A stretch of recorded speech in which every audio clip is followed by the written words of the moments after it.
نحمده ونصلي على رسوله الكريم اما بعد فاعوذ بالله من الشيطان الرجيم بسم الله الرحمن الرحيم ضرب الله مثلا للذين كفروا امرأة نوح وامرأة لوط كانتا تحت عبدين من عبادنا صالحين فخانتاهما فلم يغنيا عنهما من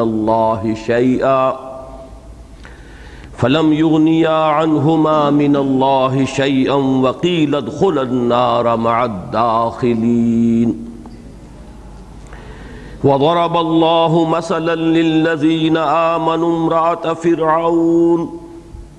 اذ قالت رب ابن لي عندك بيتا في الجنة ونجني من فرعون وعمله ونجني من القوم الظالمين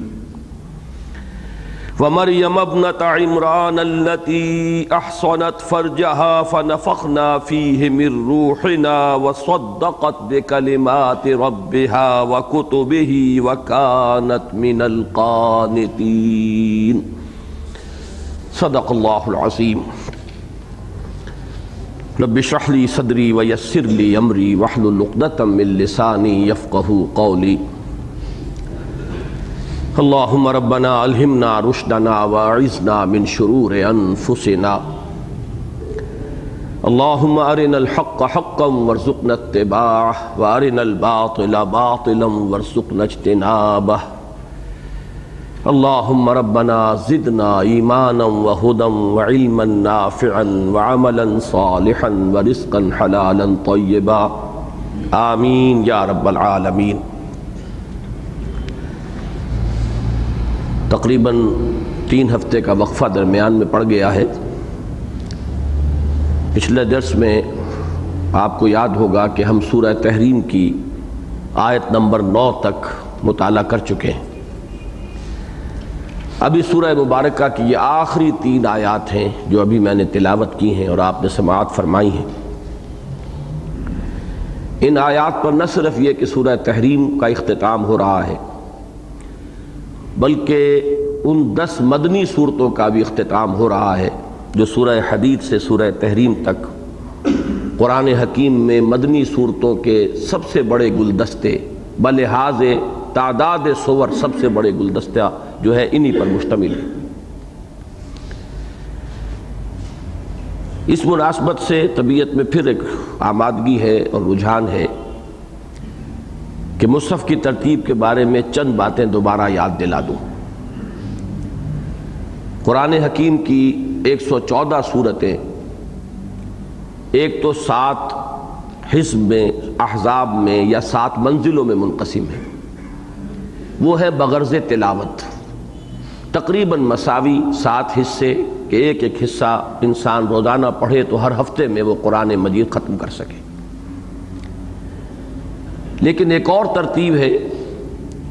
اور وہ ترتیب ہے مکی اور مدنی صورتوں کے گروپس کی شکل میں، یعنی ہر گروپ کے آغاز میں ایک یا ایک سے زائد مکی صورتیں اور پھر اس کے ساتھ ایک مدنی صورت یا زائد مدنی صورتیں، تو مکیات اور مدنیات پر مشتمل گروپ ہیں اور یہ بھی تعداد میں 7 ہی ہیں۔ ان میں سے ہر گروپ کا اپنا ایک عمود ہے، ایک مرکزی مضمون ہے۔ پھر یہ کہ اس مرکزی مضمون کا ایک رخ ایک پہلو مکی صورتوں میں آتا ہے اور دوسرا رخ دوسرا پہلو اسی گروپ کی مدنی صورتوں میں آتا ہے، اور یہی انتخاب کا سبب معلوم ہوتا ہے۔ ورنہ ایک آسان ترتیب تو یہ ہوتی کہ پہلے تمام مکی صورتیں جمع کر دی جاتی پھر تمام مدنی صورتیں جمع کر دی جاتی۔ اگر وہ ترتیب نزولی کے مطابق ترتیب مصحف ہوتی تو یقیناً ایک ہمیں فائدہ ہوتا، اور وہ یہ کہ قرآن مجید کے تلاوت کے ساتھ ساتھ سیرت النبی کے بھی تمام ادوار ہماری نگاہوں کے سامنے اسی ترتیب سے آتے چلے جاتے۔ لیکن یقیناً کوئی عظیم تر مصلحت ہے جس عظیم تر مصلحت کے تحت ترتیب مصحف اس بنیاد پر نہیں ہے۔ یہ مصحف جو ہمارے پاس ہے یہ وہی ہے جو لوح محفوظ میں ہے، اس کی ترتیب خود محمد رسول اللہ صلی اللہ علیہ وسلم نے کی ہے، بلکہ اصلاً اللہ نے کی ہے۔ اور یہ توقیفی معاملہ ہے جو حضور کے بتانے سے ہمیں معلوم ہوا۔ تو اس سے اندازہ ہوتا ہے کہ قرآن مجید کا ایک تو جو میں دو اصطلاحات بار بار بیان کر چکا ہوں کہ ایک ہے اس کی تعویل خاص، جن حالات میں یہ صورتیں اور آیتیں نازل ہوئیں ان حالات کے پس منظر میں ان آیات اور صورتوں کو رکھ کر ان پر غور و فکر کیا جائے کہ جب یہ نازل ہوئیں کیا حالات تھے، اور اس وقت جنہوں نے ان آیات کو سنا انہوں نے ان کا کیا مفہوم سمجھا۔ یقیناً وہ with special reference to the context جیسے ہم کہتے ہیں، وہ حالات کے پس منظر کے ساتھ ان کا بڑا گہرا ربط اور تعلق ہے۔ لیکن ایک ہے قرآن مجید کی تعویل عام۔ تعویل عام جو ہے، وہ تعبیر عام،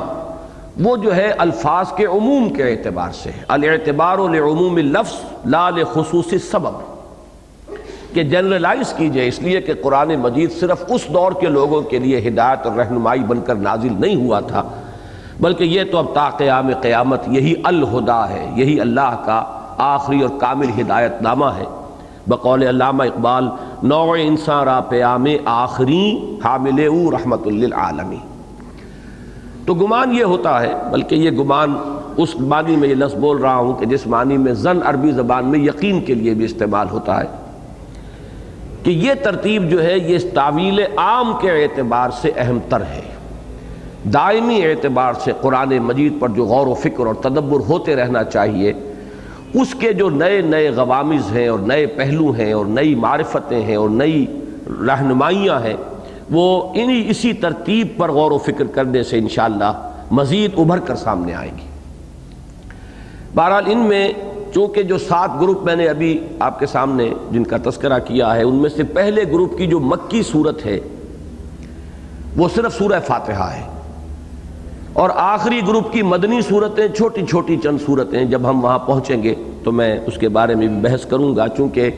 قرآن حکیم کی جو آخری صورتیں ہیں ان کے بارے میں خاصا اختلاف ہے کہ وہ مدنی ہیں یا مکی ہیں، بعض چھوٹی صورتوں کے بارے میں، تو وہ بحث انشاءاللہ جب ہم وہاں پہنچیں گے تبھی ہوگی۔ لیکن یہ کہ یہ جو ابتدائی گروپ میں مکی صورتوں کا عنصر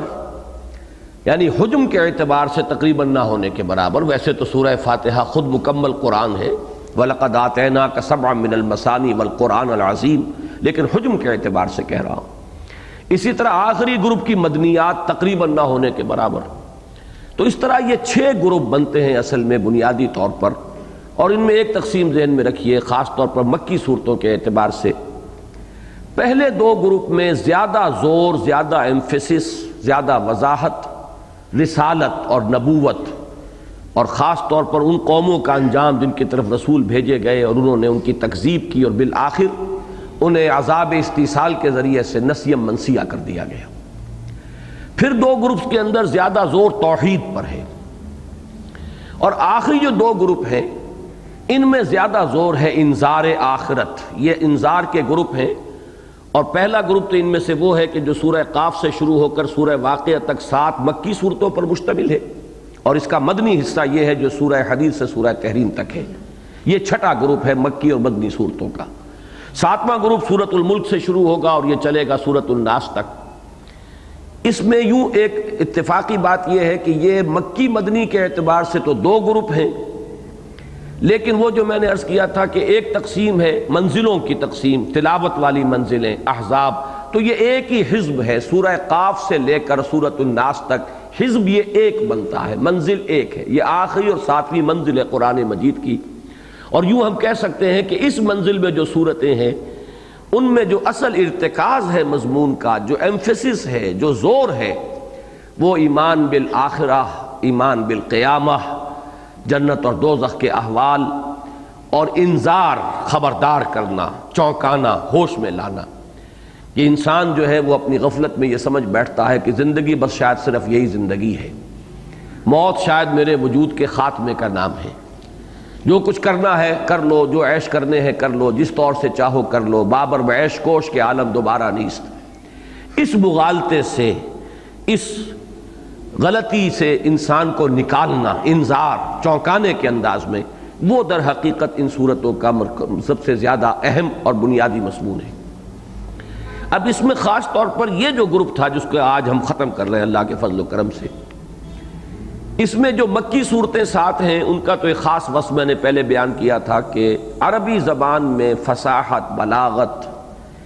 پھر جو ظاہری محاسن ہوتے ہیں عبارت کے کہ الفاظ نہایت خوبصورت ہوں، بندشیں بڑی چست ہوں، صوتی آہنگ بہت نمایاں، تو جتنے بھی ظاہری محاسن ہو سکتے ہیں ان کے اعتبار سے سورہ قاف سے سورہ واقعہ تک یہ 7 صورتیں جو ہے یہ میں سمجھتا ہوں کہ قرآن مجید کا ذروہ سنام ہے، یہ چوٹی کی صورتیں ہیں۔ انہیں میں سورۃ الرحمن ہے جس کے بارے میں حضور نے فرمایا کہ یہ عروس القرآن ہے، قرآن مجید کے دلہن۔ یہ جو 10 صورتیں ہیں سورہ حدید سے سورہ تحریم تک، ان کا جو اہم ترین پہلو ہے، بار بار میں نے عرض کیا، وہ یہ ہے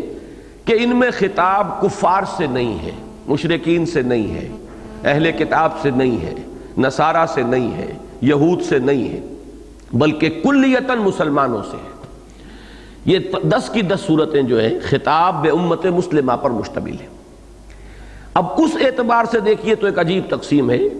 اس بات کی طرف ذہن آج ہی منتقل ہوا ہے جو میں آج آپ کو بتا رہا ہوں، اگرچہ بعض باتیں ان میں ایسی ہیں جو میں نے بار بار دہرائی ہیں کہ ان دونوں کے اندر انذار کے بھی 2 رخ آئے ہیں، جیسا کہ میں نے عرض کیا کہ ایک رخ اس کا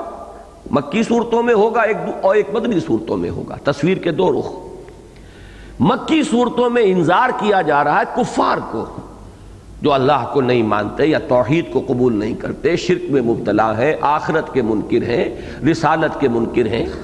تو جو لوگ کے کفر پر اڑے ہوئے ہیں ان کے لیے تہدید، ان کے لیے تنبیہ، ان کے لیے زجر، ان کے لیے توبیخ، ان کے لیے انذار، یہ ہے مکی صورتوں میں۔ مدنی صورتوں میں وہی انذار ہے مسلمانوں کو، لیکن ظاہر بات ہے کہ یہاں کس بات پر انذار ہوگا؟ وہ اللہ کے منکر نہیں، آخرت کے منکر نہیں، قیامت کے منکر نہیں، اور کم سے کم نظری طور پر اور زبانی کلامی توحید کے دعوے دار ہیں، ایمان کے دعوے دار ہیں۔ یہاں انذار ہے ایمان کے عملی تقاضوں کو نہ ادا کرنے پر۔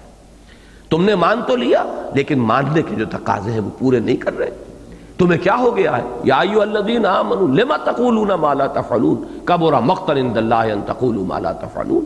اہل ایمان تمہیں کیا ہو گیا ہے کہ تم جو کہتے ہو وہ کرتے نہیں؟ کیوں کہتے ہو وہ جو کرتے نہیں؟ اللہ تعالیٰ کے غضب کو بھڑکانے والی ہے یہ چیز کہ تم کہو جو کچھ کہ کرتے نہیں۔ اسی طریقے سے وما لکم لا تؤمنون باللہ، تمہیں کیا ہو گیا ہے؟ ایمان کیوں نہیں پختہ رکھتے؟ وما لکم الا تنفقوا فی سبیل اللہ، تمہیں کیا ہو گیا اللہ کی راہ میں خرچ کیوں نہیں کرتے؟ تو جو ایمان کے تقاضے ہیں، ایک یقین ہو، یقین کے ساتھ اللہ کی اطاعت ہو، اور اس سے بھی کہیں زیادہ یہ کہ اللہ کے لیے حمیت پیدا ہو جائے، دین کے لیے غیرت پیدا ہو جائے،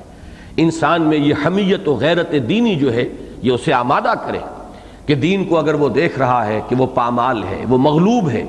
تو اس کی غیرت جو ہے وہ بڑھکے اور وہ اپنے تن من دھن کے ساتھ دین کو غالب کرنے کی جد و جہد کے اندر لگ جائے۔ یہ ہے وہ بات کہ جس سے کوئی پہلوتہی ہو رہی ہے، اگر اس سے کنی کترائی جا رہی ہے، اگر اس سے انسان اپنے آپ کو بچا بچا کر کنارے کنارے اسلام کے کنارے کنارے چل رہا ہے، جیسے کہ سورہ حج میں آیا ہے کہ وَمِنَ النَّاسِ مَن يَعْبُدُ اللَّهَ عَلَى حَرْفٍ، لوگوں میں کچھ ایسے بھی ہیں جو اللہ کی بندگی تو کرتے ہیں، کرنا چاہتے ہیں، لیکن کنارے کنارے منجھدار میں نہیں کودتے۔ فَإِنْ أَصَابَهُ خَيْرٌ اطْمَأَنَّ بِهِ، اگر خیر رہے، خیریت رہے تو مطمئن رہتے ہیں، چلتے رہے، نماز روزے میں کوئی ایسا ان سے کوئی بڑی رکاوٹ نہیں آتی۔ لیکن وَإِنْ أَصَابَتْهُ فِتْنَةٌ انقلب عَلَى وَجْهِهِ خَسِرَ الدُّنْيَا وَالْآخِرَةَ، جہاں آزمائش آئی، جہاں امتحان آیا، جہاں جان اور مال کے خسارے اور نقصان کا کوئی موقع آیا تو وہ اوندھے منہ کے بل گر پڑتے ہیں۔ یہ ہے خسارہ دنیا اور آخرت کا۔ تو اصل میں ایک انذار ہے جو کہ کافر ہیں، منکر ہیں، انکار کر رہے ہیں دین کی بنیادی تعلیمات کا، توحید کا، معاد کا، نبوت کا، رسالت کا، ان کے لیے زجر و ملامت، ان کے لیے انذار، ان کے لیے وہ انداز کہ جس کو حالی نے تعبیر کیا ہے کہ وہ بجلی کا کڑکا تھا یا صوت ہادی عرب کی زمین جس نے ساری ہلا دی۔ یہ تو یوں سمجھیے کہ اس گروپ کی مکی صورتوں میں بتمام و کمال سورہ قاف سے سورہ واقعہ تک بڑی خوبی کے ساتھ بیان ہوا۔ اب وہ لوگ جو مانتے ہیں لیکن مان کر پھر جو تقاضے جو اس کے لوازم ہیں ان کو پورا کرنے کے لیے تیار نہیں، مذبذب ہو کر رہ گئے، کچھ چلنا بھی چاہتے ہیں لیکن یہ کہ قربانی اور ایثار کی روش اختیار کرنے کے لیے آمادہ نہیں۔ جس کا کہ نقشہ سورہ حدید میں کھینچا گیا کہ وَلَٰكِنَّكُمْ فَتَنْتُمْ أَنفُسَكُمْ وَتَرَبَّصْتُمْ وَارْتَبْتُمْ وَغَرَّتْكُمُ الْأَمَانِيُّ حَتَّىٰ جَاءَ أَمْرُ اللَّهِ وَغَرَّكُمْ بِاللَّهِ الْغَرُورُ فَالْيَوْمَ لَا يُؤْخَذُ مِنْكُمْ فِدْيَةٌ وَلَا مِنَ الَّذِينَ كَفَرُوا مَأْوَاكُمُ النَّارُ هِيَ مَوْلَاكُمْ وَبِئْسَ الْمَصِيرُ۔ تم نے اپنے آپ کو اپنے ہاتھوں فتنوں میں ڈالا، مال اور اولاد کی محبت کو اس حد سے بڑھایا جس حد تک کہ اللہ چاہتا ہے کہ وہ رہے۔ وہ تمہارے قلوب پر اس طرح مسلط ہوئی دنیا کی محبت، اور جس کو علامہ اقبال نے کہا یہ مال و دولت دنیا یہ رشتہ و پیوند بتان وہم و گما لا الہ الا اللہ، یہ بتان وہم و گما تمہارے دلوں کے اندر کھپ گئے، وہاں ان کا ایک بت خانہ آباد ہو گیا۔ نتیجہ یہ ہوا کہ متربص ہو کر رہ گئے، چلیں نہ چلیں، گو مگو، آگے بڑھیں نہ بڑھیں۔ وہ جو کہتے ہیں کہ ایمان میرے پیچھے ہے، ایمان مجھے کھینچے ہے تو روکے ہے مجھے کفر، اور کعبہ میرے پیچھے ہے کلیسا میرے آگے، یہ تذبذب جو ہے انسان کا، یہ ہے کہ جس کو درس حقیقت اس پر زجر، اس پر ملامت، اس پر تنبیہ، اس پر انذار کہ یہ طرز عمل ایک تو یہ ہے کہ عارضی طور پر ہو گیا ہو، کسی سے کسی وقت کوئی کمزوری صادر ہو گئی، کوئی تقاضا ہے لیکن اس وقت کوئی وقتی طور پر ایسے اثرات آئے کہ انسان اس تقاضے کو پورا کرنے سے قاصر رہ گیا، فوراً توبہ کرتا ہے، رجوع کرتا ہے، وہ معاملہ علیحدہ ہے۔ لیکن جو لوگ ان تقاضوں سے مستقلاً کنارہ کش ہو کر بیٹھ رہے ہیں اور ڈیرا لگا لے اسی دنیا میں پھلنے پھولنے اور بننے بنانے اور یہیں پر اپنی جڑیں گہری سے گہری کرنے، اسی میں اپنی توانائیاں لگا رہے ہوں، اور ان کی غیرت جو ہے جوش میں نہ آتی ہو یہ دیکھ کر کے دین کس حال میں ہے، شریعت کا کیا معاملہ ہو رہا ہے، اللہ کا دین غالب ہے کہ مغلوب ہے،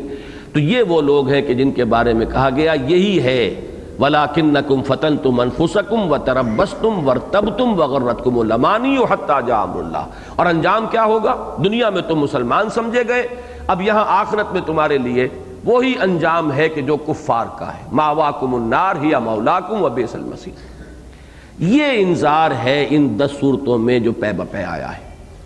البتہ ایک دوسرا نقطہ بھی یہاں سمجھ لیجئے، میں نے پہلے بھی عرض کیا ہے، قرآن حکیم میں انسانی اجتماعیات کا جو ایک خاص گوشہ ہے، معاشرتی زندگی اور اس کی بھی جو ابتدائی اکائی ہے، جو بیسک یونٹ ہے، وہ ہے خاندانی زندگی، عائلی زندگی۔ اس پر نہایت تفصیل کے ساتھ قرآن مجید کے اندر مختلف جگہوں پر مدنی صورتیں ہی ظاہر بات ہے کہ اس کے لیے ہو سکتی ہیں کہ جن میں تفصیلی بحث آتی اور بہت تفصیلی بحثیں آئی ہیں۔ سورہ بقرہ میں تقریباً 4 رکوع چلے گئے ہیں، نکاح، طلاق اور عدت، طلاق کے بارے میں احکام بڑی تفصیل کے ساتھ،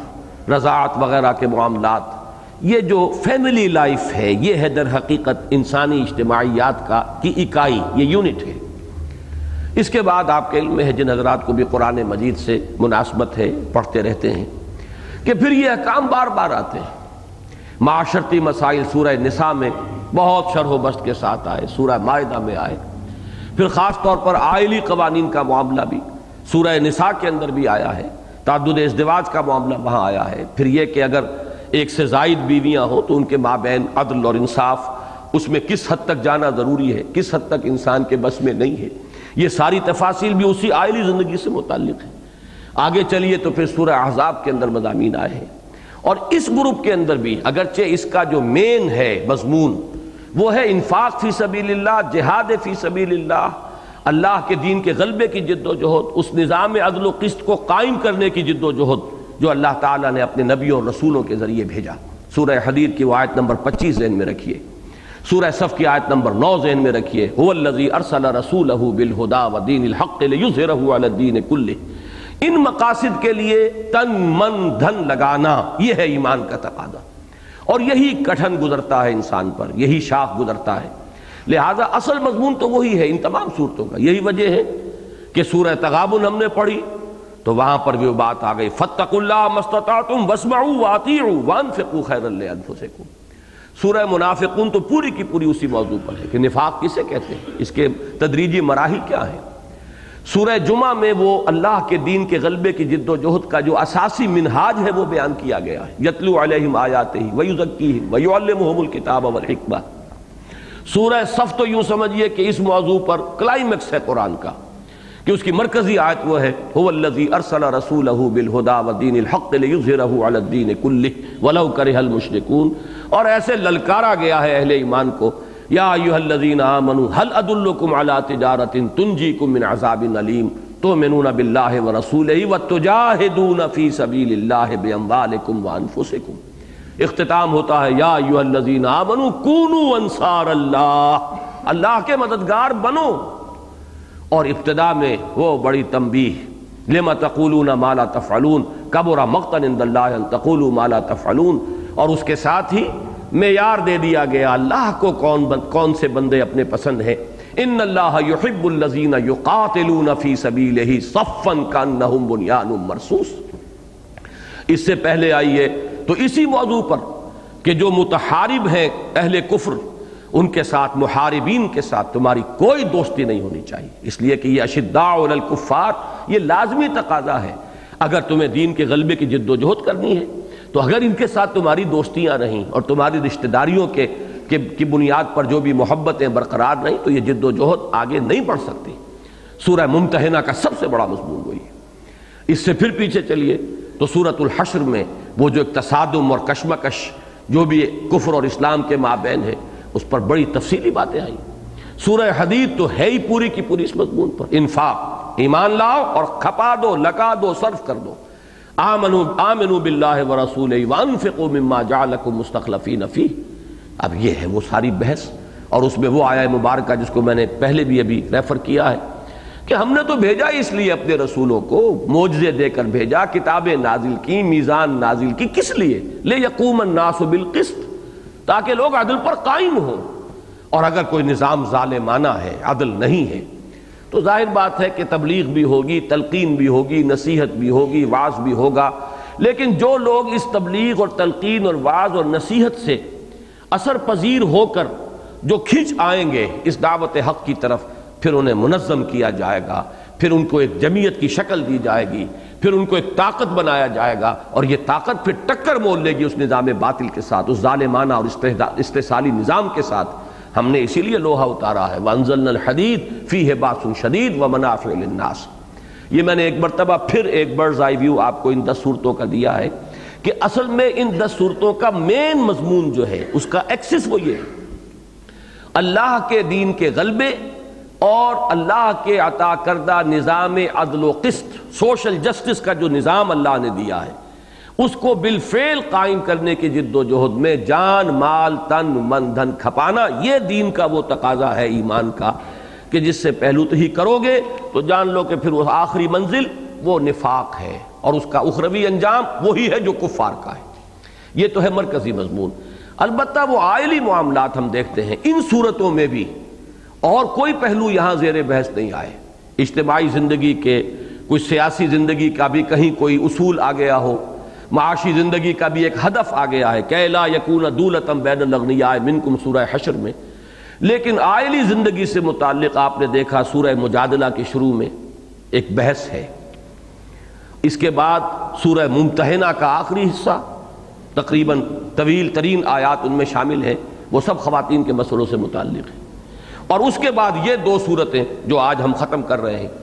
سورۃ الطلاق اور سورۃ التحریم، یہ تو کلیتاً عائلی زندگی سے متعلق ہے۔ ان میں جو یہ جوڑا بنا ہے تو یہ پہلے بھی عرض کر چکا ہوں، اس وقت پھر ذہن میں تازہ کر لیں کہ اس میں عائلی زندگی کے 2 رخ ہیں جو سامنے آئے۔ گھریلو زندگی میں یا تو شوہر اور بیوی کے مابین عدم موافقت ہو گئی، اور وہ اتنی شدید ہو گئی کہ اب علیحدگی کے سوا کوئی چارہ نہیں رہا، سیپریشن ہو رہی، اس کا نام طلاق ہے۔ اللہ کو یہ پسند نہیں ہے لیکن حلال ہے، ابغض الحلال عند اللہ الطلاق۔ یہ ایک انتہا ہے کہ نہیں موافقت ہو رہی گھریلو زندگی میں، بہرحال مزاج کی موافقت جو ہے بنیادی شے ہے، اگر باہمی اعتماد نہیں ہے، باہمی موافقت نہیں ہے تو یہ گھر کی زندگی عذاب بن جاتی ہے، اور اگر یہ دونوں چیزیں جو میں عرض کر رہا ہوں مزاج کی موافقت بھی ہو جائے اور باہمی اعتماد بھی ہو، یہ پھر گھریلو زندگی جو ہے یہ واقعتاً انسان کے لیے، جیسا کہ حضور نے فرمایا، سب سے بڑی دولت اس دنیا میں جو انسان کو مل سکتی ہے وہ یہی ہے کہ اس طرح کی ازدواجی زندگی اسے میسر آ جائے۔ تو اس کی ایک انتہا وہ ہے کہ عدم موافقت اس حد تک کہ طلاق تک نوبت آ جائے، اس پر تفصیلی بحث ہے سورہ طلاق میں۔ اس کا دوسرا رخ کیا ہے کہ اتنی آپس کے اندر محبت ہو جائے، اتنی دلجوئی ایک دوسرے کی، اتنا لحاظ اور پاس جذبات کا کہ اس میں بھی پھر شریعت جو ہے کچھ پس پشت پڑنے لگے،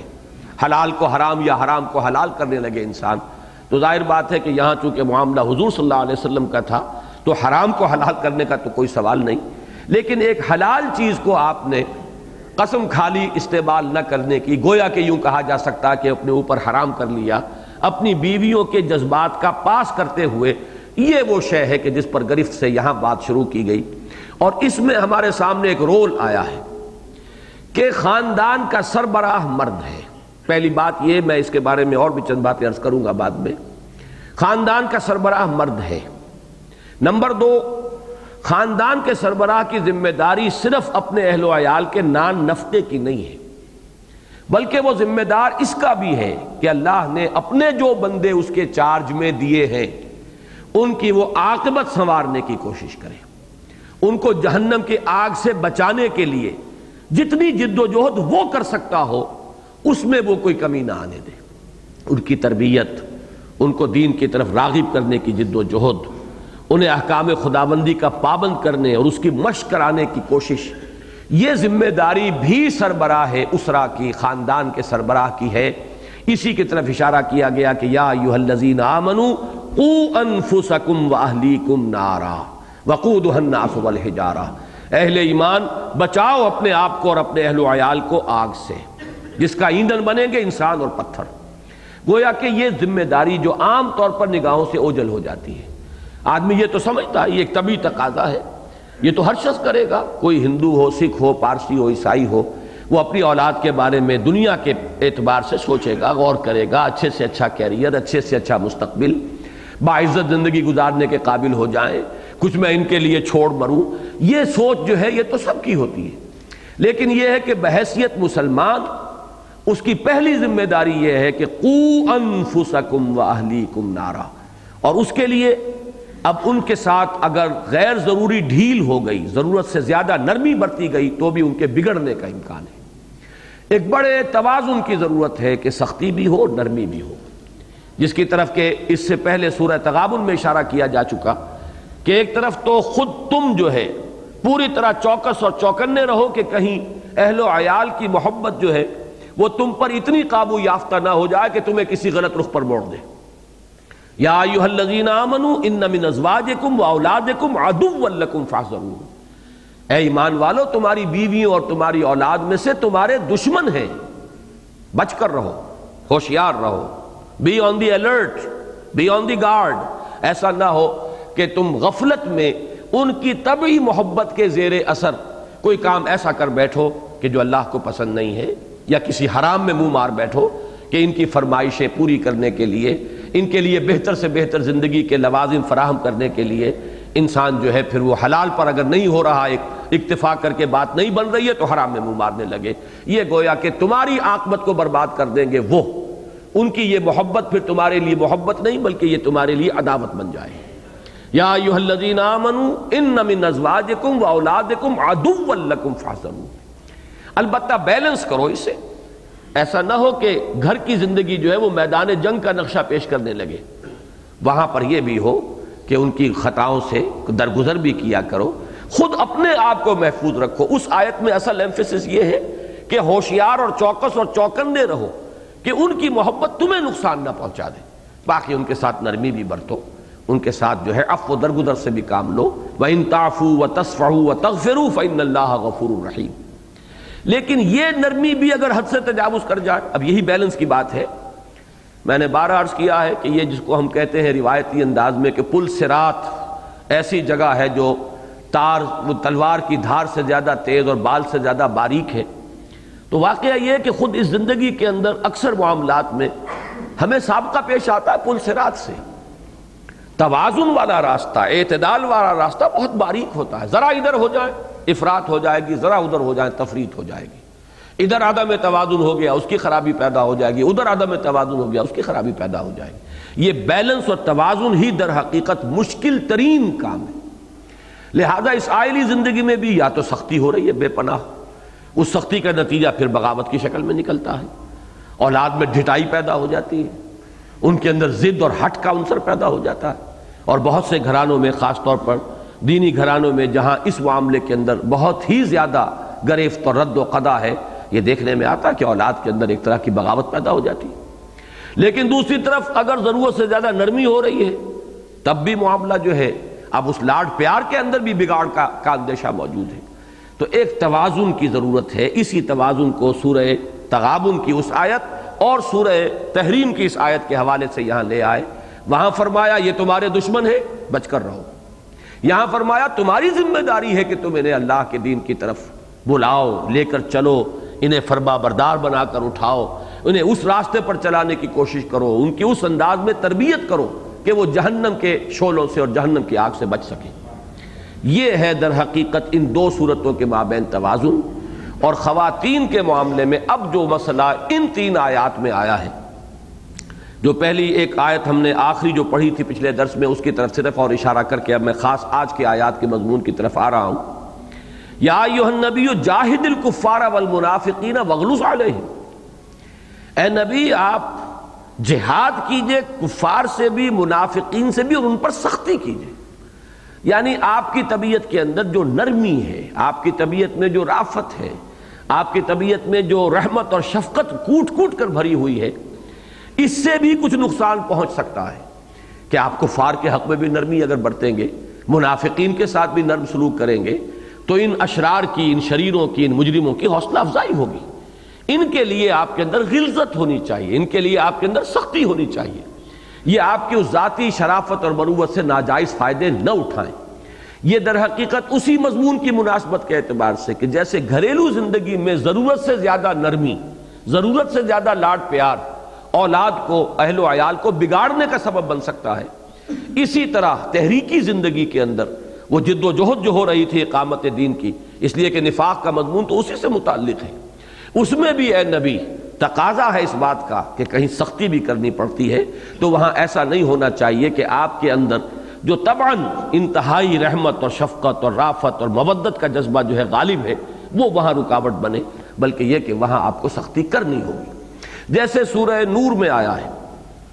جہاں وہ زنا کی سزا بیان کی گئی ہے، انہیں فرمایا گیا ہے کہ چاہیے کہ کچھ اہل ایمان جو ہے دیکھیں کھڑے ہو کر کہ یہ کوڑے لگ رہے ہیں، یا یہ ہے کہ اگر دوسری وہ جو رجم کی سزا دی جا رہی ہے علل اعلان ہو، اور یہ کہ تمہارے اندر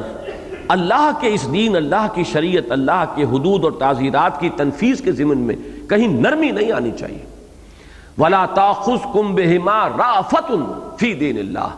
کوئی رافت، کوئی نرمی تمہارے دل کے اندر اس وقت پیدا نہیں ہونی چاہیے، اس لیے کہ یہ اللہ کا حکم ہے، تم خود نہیں انہیں کوڑے مار رہے، یہ در حقیقت اللہ کا حکم ہے جس کی تنفیذ کر رہے ہیں۔ تو یہی بات یہاں بھی کہ اے نبی آپ کے اندر سختی ہونی چاہیے، آپ اللہ تعالیٰ کے ان دشمنوں کے ساتھ معاملہ جو ہے وہ اپنی طبعی نرمی کی بنیاد پر نہ کریں، بلکہ یہاں جس سختی کی ضرورت ہے اتنی سختی اپنی طبیعت پر جبر کر کے بھی اپنے اندر وہ سختی پیدا کریں۔ اب اس کے بعد جو مسئلہ آ رہا ہے وہ خواتین کا وہ مسئلہ کہ جس کی شاید اس وقت اتنی اہمیت نہیں تھی جب قرآن نازل ہوا۔ یہ 3 آیات میں جو بنیادی مضمون آ رہا ہے اسے سمجھ لیجئے، وہ یہ ہے کہ عورتیں اپنے دینی تشخص، اپنے اخلاقی تشخص، اپنے روحانی تشخص کے اعتبار سے مردوں کے تابع نہیں ہیں، انہیں ایک مکمل تشخص حاصل ہے، وہ مکمل انسان ہے۔ ان کا عورت ہونا تمدن کی گاڑی کو چلانے کے لیے اللہ نے یہ 2 پہیے بنائے ہیں، وہ اپنی جگہ پر ہے، اس اعتبار سے اللہ نے ان کی جسمانی اور نفسیاتی ساخت ایک خاص طرز کی بنائی ہے، وہ اپنی جگہ پر ایک ضرورت ہے تمدن کی، لیکن انسان ہونے کے ناطے نمبر 1 یہ کہ وہ شرف انسانیت میں برابر کی شریک ہیں، اس لیے کہ اس میں کوئی پہلو کمی کا ہو ہی نہیں سکتا۔ ایک ہی باپ کے صلب سے بیٹے بھی ہیں، بیٹیاں بھی ہیں، ایک ہی ماں کے بطن سے ولادت ہو رہی ہے بیٹے کی بھی اور بیٹی کی بھی، تو ان میں اونچ نیچ کہاں سے آ جائے گی؟ نمبر 1 تو یہ بات ہے کہ اس دور میں خاص طور پر جبکہ ایک عالمی تحریک چلی ہوئی ہے، اور وہ تحریک یہ ہے کہ مساوات مرد و زن، کلیتاً مرد اور عورت برابر ہے، یہ تحریک ہے پوری دنیا میں، ہمارے ہاں بھی اس کے اثرات ہیں، باقی پوری دنیا میں تو اس کو عملاً اختیار کیا گیا ہے، کسی بھی ڈسکریمنیشن کو اگر سیکس کی بنیاد پر امریکن سوسائٹی میں ثابت کر دیا جائے تو یہ قابل دستاندازی پولیس ہے، کوگنیزیبل آفینس ہوگا۔ اگر کوئی عورت جا کر یہ کہے کہ مجھے فلاں جاب تھا اور میں اس کے لیے فلی کوالیفائڈ ہوں لیکن مجھے اس لیے ریجیکٹ کیا گیا کہ میں عورت ہوں، تو مقدمہ بن جائے گا۔ وہاں قانون ہے کہ کوئی ڈسکریمنیشن نہیں ہو سکتی، نہ رنگ کی بنیاد پر، نہ مذہب کی بنیاد پر، اور نہ ہی سیکس کی بنیاد پر۔ پھر یہ کہ یہ لے جس حد تک بڑھی ہے کہ بالکل برابری اور ہر اعتبار سے جو ہے تمدن کی اس پورے نظام کے اندر جب وہ اختیار کیا گیا تو اس سے جو فساد پیدا ہوا ہے وہ اپنی جگہ ہے، لیکن اس افراط کے مقابلے میں اس تفریط کو بھی اگر رکھا جائے کہ اگر یہ سمجھ لیا جائے کہ عورت کا کوئی تشخص ہے ہی نہیں، عورت تو ایسے ہی ملکیت ہے جیسے بھیڑ بکری کسی کی ملکیت ہے، ایسے ہی بیوی بھی ملکیت ہے، عورتوں کا کوئی اپنا اختیار نہیں، عورتوں کا کوئی قانونی تشخص نہیں، عورتوں کے کوئی قانونی حقوق نہیں، بالفعل جو ہوتے ہوتے ہمارے معاشرے میں عورت کا مقام آ گیا بدقسمتی سے۔ یہ میں سمجھتا ہوں کہ اس وقت ہمارے ہاں جو تحریک ہے اس کے اندر اس کا ایک رد عمل بھی شامل ہے۔ اس رد عمل کے اثرات بھی ہیں کہ جو ایک غلط بالکل مقام خواتین کو دے دیا گیا ہے مسلمان معاشرے کے اندر، اب اس کے رد عمل میں وہ مغربی تہذیب جو ہے اس کی طرف للچائی ہوئی نگاہوں سے عورتوں کا دیکھنا بالکل فطری ہے، اور پھر اب وہ اندھے بہرے ہو کر وہ اس کی پیروی اور اس کی نقالی کے اوپر جو ہے وہ تلی ہوئی ہے۔ اس مسئلے کو سمجھنا چاہیے کہ یقیناً انتظامی اعتبار سے اور قانونی پہلوؤں سے ہمارے تمدنی اور معاشرتی اور آئلی نظام میں عورت کو ثانوی حیثیت دی گئی ہے، اس میں کوئی شک نہیں۔ آج یہ جو آیت ہم پڑھ رہے ہیں اس میں کانتا تحت عبدین من عبادنا صالحین، وہ دونوں حضرت لوط اور حضرت نوح کی بیویاں ماتحت تھیں اب ہمارے دو نہایت نیک بندوں کے۔ یہ گویا کہ ایک ماتحت ہونے کا تصور، بیوی عورت جب بیوی بنتی ہے تو یقیناً انتظامی اعتبار سے اس کا درجہ جو ہے نمبر 2 پر آ جائے گا۔ الرجال قوامون علی النساء، سورہ نساء میں جو بات آئی ہے، مرد عورتوں پر حکمران ہیں، بما فضل اللہ بعضهم علی بعض وبما انفقوا فالصالحات قانتات حافظات للغیب بما حفظ اللہ۔ نیک بیویاں تو وہ ہیں، نیک خواتین وہ ہیں، صالح خواتین وہ ہیں جو اپنے شوہروں کی فرما بردار ہیں اور ان کے رازوں کی حفاظت کرتی ہیں۔ یہ دو الفاظ اچھی طریقے پر نوٹ کر لیجئے تو قرآن مجید یقیناً آئلی زندگی میں عورت کو ثانوی حیثیت دیتا ہے۔ بعض دوسرے پہلوؤں سے بھی، چونکہ اللہ جانتا ہے، الا یعلم من خلق، اللہ نے بنایا ہے مرد کو، اللہ نے بنایا ہے عورت کو، کس میں کیا چیز زیادہ رکھی ہے، کس میں کیا چیز کم رکھی ہے، اس کے اپنے فرائض کے اعتبار سے۔ مثلا یہ کہ شوق کو برداشت کرنا اور درد کو برداشت کرنا اور جھیلنا یہ عورت میں زیادہ رکھا ہے، اس لیے کہ آپ کو معلوم ہے کہ ولادت کا جو جس مرحلے سے عورت گزرتی ہے، جس قدر شدید درد اسے برداشت کرنا ہوتا ہے، اللہ تعالیٰ نے اس کے لیے مادہ رکھا، تھریش ہولڈ اس کا زیادہ ہے۔ لیکن جسمانی قوت، انرجی یہ مرد میں زیادہ رکھی ہے۔ استثناءات ہو سکتی ہیں لیکن جو بات ہم کریں گے وہ تو حکم الاکثر حکم الکل کے تحت ہوگا کہ جو اکثریت کی جو بات ہے وہی کل کی بات شمار ہوگی۔ تو ظاہر بات ہے کہ ایک پہلو سے وہاں کچھ رکھا ہے، ایک پہلو سے یہاں رکھا ہے۔ اسی طرح میرا ایک تجزیہ ہے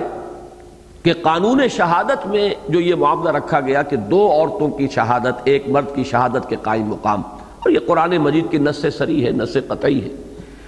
اس میں بھی اصل سبب کیا ہے کہ مبادا ایک بھول جائے تو دوسری یاد دلا دے۔ اس سے ذہن منتقل ہوا کہ اللہ تعالیٰ نے عورت میں بحیثیت عورت نسیان کا مادہ زیادہ رکھا ہے۔ کیوں رکھا ہے سمجھ میں آتا ہے،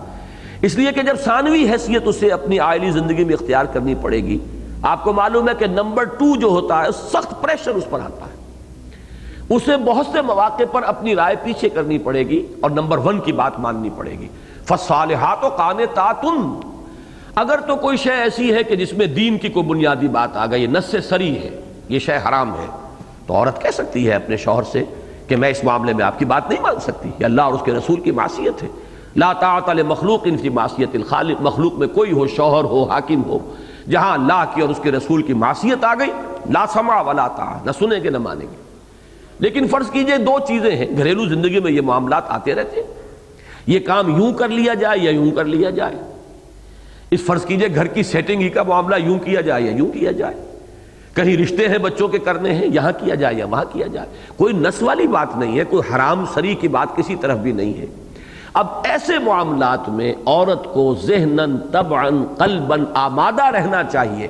یا تو وہ اپنے شوہر کو قائل کر لے، بات منوا لے، بات ٹھیک ہو گئی، کوئی جھگڑا نہیں۔ لیکن اگر کہیں وہ اختلاف برقرار رہتا ہے تو یہ لازمی تقاضا اس گھریلو زندگی کا اور اس کے نظام کو درست رکھنے کا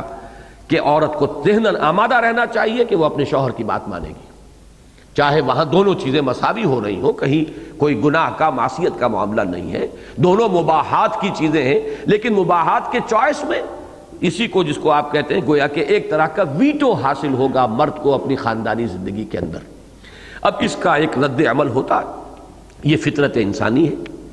جہاں وہ محسوس کرے گی کہ میری رائے اپنی جگہ وہ سمجھ رہی ہے کہ میری رائے جو ہے بہتر ہے، صحیح تر ہے، لیکن اسے قبول کرنا پڑ رہا ہے شوہر کی رائے کو، ایک دباؤ اس کے اوپر ہوگا۔ یہ دباؤ زندگی میں جو بھی کسی آرگنائزیشن میں نمبر 2 پر ہوگا اس پر شدید دباؤ آتا ہے، اور اس شدید دباؤ کو برداشت کرنے کے لیے یہ نسیان جو ہے، بھول، یہ در حقیقت ایک سیفٹی والو ہے جو اللہ تعالیٰ نے رکھا ہوا ہے۔ بڑا پیارا شعر ہے، یاد ماضی عذاب ہے یا رب چھین لے مجھ سے حافظہ میرا۔ اگر یہ نسیان نہ ہو اور انسان کو تمام صدمے اور رنج اور دکھ جو پہنچے ہیں وہ یاد رہیں تو زندہ رہنا ناممکن ہو جائے انسان کا۔ یاد ماضی عذاب ہے یا رب چھین لے مجھ سے حافظہ میرا۔ میں اس دلیل کی بنا پر سمجھتا ہوں کہ قرآن مجید نے جو وہ بات کہی، نسیان تو مرد کو بھی ہوتا ہے، مرد بھی باتیں بھولتے ہیں، یہ کوئی خاص عورت ہی کے ساتھ معاملہ نہیں ہے، لیکن وہ صانع، وہ فاطر فطرت، وہ خالق، الخالق المصور، وہ جو ہے الباری، اس نے یقیناً اس معاملے کے اندر کوئی کمی بیشی رکھی ہے کہ جس کو وہی جانتا ہے۔ الا یعلم من خلق وهو اللطیف الخبیر، کیا نہ جانے گا وہی جس نے بنایا، پیدا کیا، وہ تو نہایت باریک بین ہے، ہر شے سے باخبر ہے۔ تو یہ میں نے چند اشارے کیے ہیں کہ قانونی نظام میں اور آئلی زندگی میں بالخصوص، باقی چیزیں گواہی، شہادت، یہ چیزیں تو زندگی میں ایک مرتبہ 2 مرتبہ کہیں آ گئیں، شاذ معاملات ہیں۔ اسی طریقے سے وراثت میں بیٹے کے لیے دوہرا حصہ ہے اور بیٹی کے لیے کہرا ہے، یہ بھی کئی ایک مرتبہ ہوتا ہے، اور وہ بات بھی بڑی اتنی ریشنل ہے اسلام کے نظام میں کہ ہر شخص اس کو تسلیم کر لے گا کہ جب عائلی زندگی میں کوئی ذمہ داری جو ہے وہ عورت پر رکھی ہی نہیں اسلام نے، اس کا نان نفقہ شوہر کے ذمے ہے، شوہر کو اپنے کنبے کو سپورٹ کرنا ہے، اسے مہر دے کر شادی بھی کرنی ہے، لڑکے کو اسے گھر بسانا ہے، اس کی پوری ذمہ داری جو ہے اس کو برداشت کرنی ہے، تو اسے دوہرا دیا۔ واقعہ یہ کہ اس نظام کا تو تقاضا یہ ہوتا، منطقی تقاضا، کہ بیٹی کا کوئی حصہ سرے سے نہ ہوتا وراثت کے اندر، اس لیے کہ اس کی کوئی لائبلٹی ہے ہی نہیں، اسے کوئی بوجھ اٹھانا ہی نہیں ہے، اسے جس گھر میں جا کر آباد ہونا ہے وہ اس کی لائبلٹی ہوگی، اس کی ذمہ داری ہوگی، اس کا نان نفقہ شوہر کے ذمہ ہوگا۔ لیکن یہ کہ بہرحال اسلام نے اس کے اندر بھی رکھا ہے اور پھر اسے پورا حق دیا ہے، وہ اپنی ملکیت پر پورا اختیار رکھتی ہے۔ شوہر اگر مفلس ہے، قلاش ہے، یا فرض کیجئے کسی وقت اتفاقاً ہو گیا ہے، کسی بوجھ تلے آ گیا ہے، تو بیوی چاہے تو اپنے پیسے میں سے شوہر کو دے اور چاہے تو نہ دے، اس وقت بھی وہ لیگلی ڈیمانڈ کر سکتی ہے شوہر سے کہ میرا نان نفقہ تمہیں ادا کرنا ہوگا۔ یہ ہے قانون اسلام کا۔ اسی میں بڑی عجیب روایت وہ ہے کہ ایک خاتون نے حضور سے پوچھا کہ میرے شوہر جو ہیں بڑے تنگ دست ہیں، کیا میں اپنی زکوٰۃ انہیں دے سکتی ہوں؟ حضور نے فرمایا ہاں، اور اس کا دوہرا ثواب ہوگا۔ شوہر بیوی کو زکوٰۃ نہیں دے سکتا، اس لیے کہ بیوی تو اس کی ذمہ داری ہے ہی، اس کو تو اس کو سپورٹ کرنا ہے، لہذا اس کے اندر تو وہ زکوٰۃ کو خرچ نہیں کر سکتا۔ لیکن یہ کہ بیوی پر چونکہ کوئی ذمہ داری شوہر کی نہیں ہے، لہذا بیوی شوہر کو زکوٰۃ دے سکتی ہے۔ تو یہ پہلو تو ہے وہ قانونی جو بھی اسلام نے رکھے ہیں، لیکن اس میں ایک پہلو دبتا ہے، اور وہ پہلو دبتا ہے عورت کا نیکی اور بدی کے اعتبار سے، خیر و شر کے اعتبار سے، روحانی ترقی کے اعتبار سے، اخلاقی تشخص کے اعتبار سے کامل مساوات، ایک انسانی شرف میں کامل مساوات، انسان وہ بھی ہے، انسان وہ بھی ہے۔ دوسرے روحانی، دینی، اخلاقی، ان معاملات میں کامل مساوات، یہاں کوئی کمی اور بیشی کا معاملہ نہیں ہے، بلکہ عورت کا اپنا مکمل اخلاقی تشخص ہے۔ اس کے لیے قرآن مجید میں جس جس انداز میں اس بات کو سمجھایا گیا ہے، میں ذرا جلدی سے وہ چند آیات آپ کو پڑھ کر سنا رہا ہوں۔ یہ سورۃ النحل کی آیت نمبر 97 ہے۔ من عمل صالحا من ذکر او انثی، جو کوئی بھی نیک عمل کرتا ہے، خواہ وہ مرد ہو خواہ عورت، وہو مومن، شرط یہ ہے کہ مومن ہو، فَلَنُحْيِيَنَّهُ حَيَاةً طَيِّبَةً وَلَنَجْزِيَنَّهُمْ أَجْرَهُمْ بِأَحْسَنِ مَا كَانُوا يَعْمَلُونَ، تو ہم انہیں لازماً بڑی پاکیزہ زندگی عطا فرمائیں گے اور پھر ہم انہیں اجر دیں گے، جزا دیں گے ان کا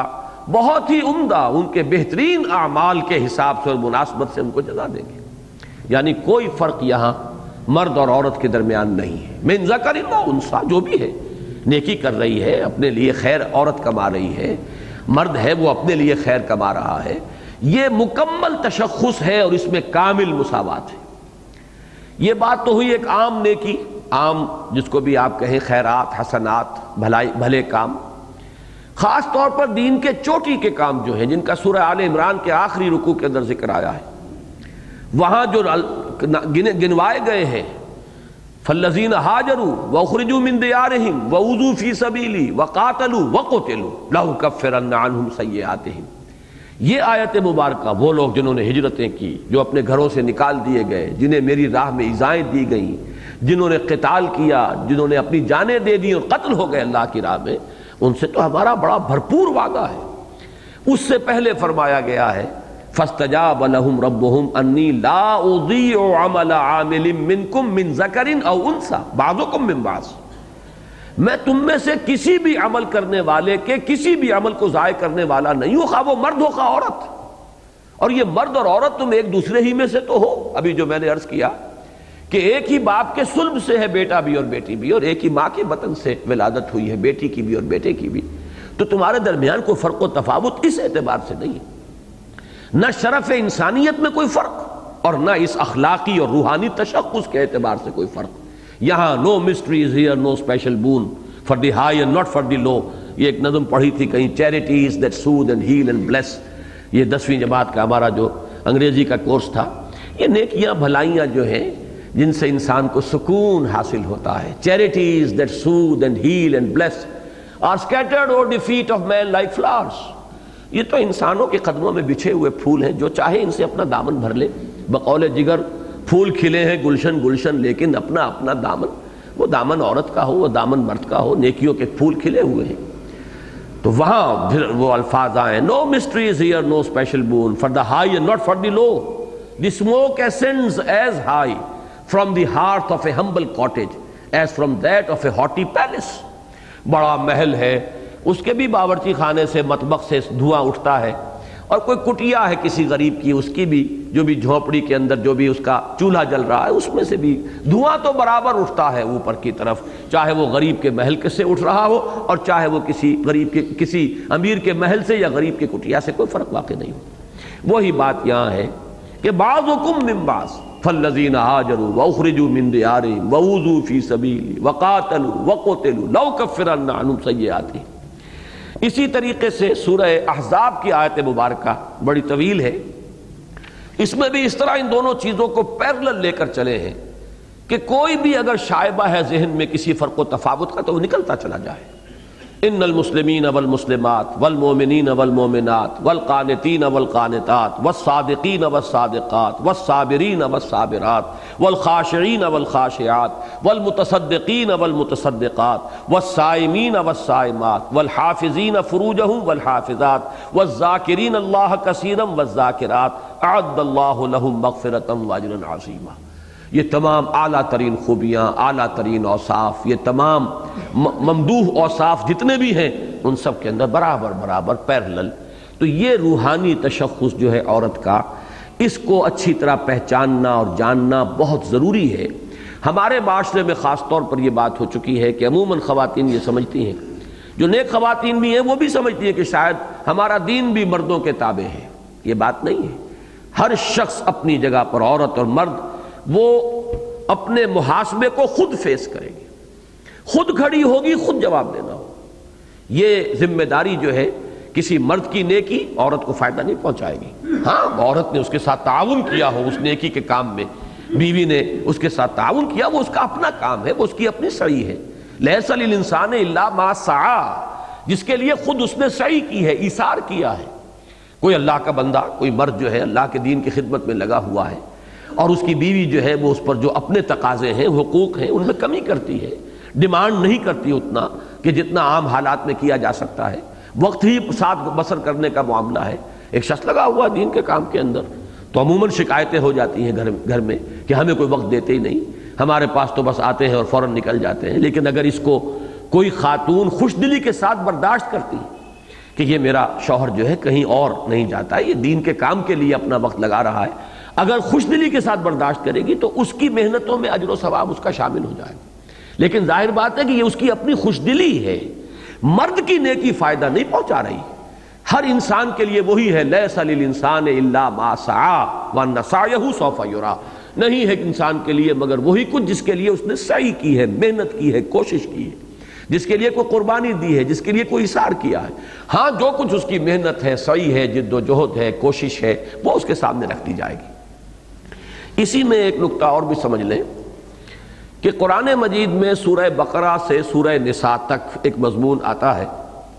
یہ کڑوی گولی جو ہے آئلی نظام میں عورت کو ثانوی حیثیت اختیار کرنے پر آمادہ کرنا,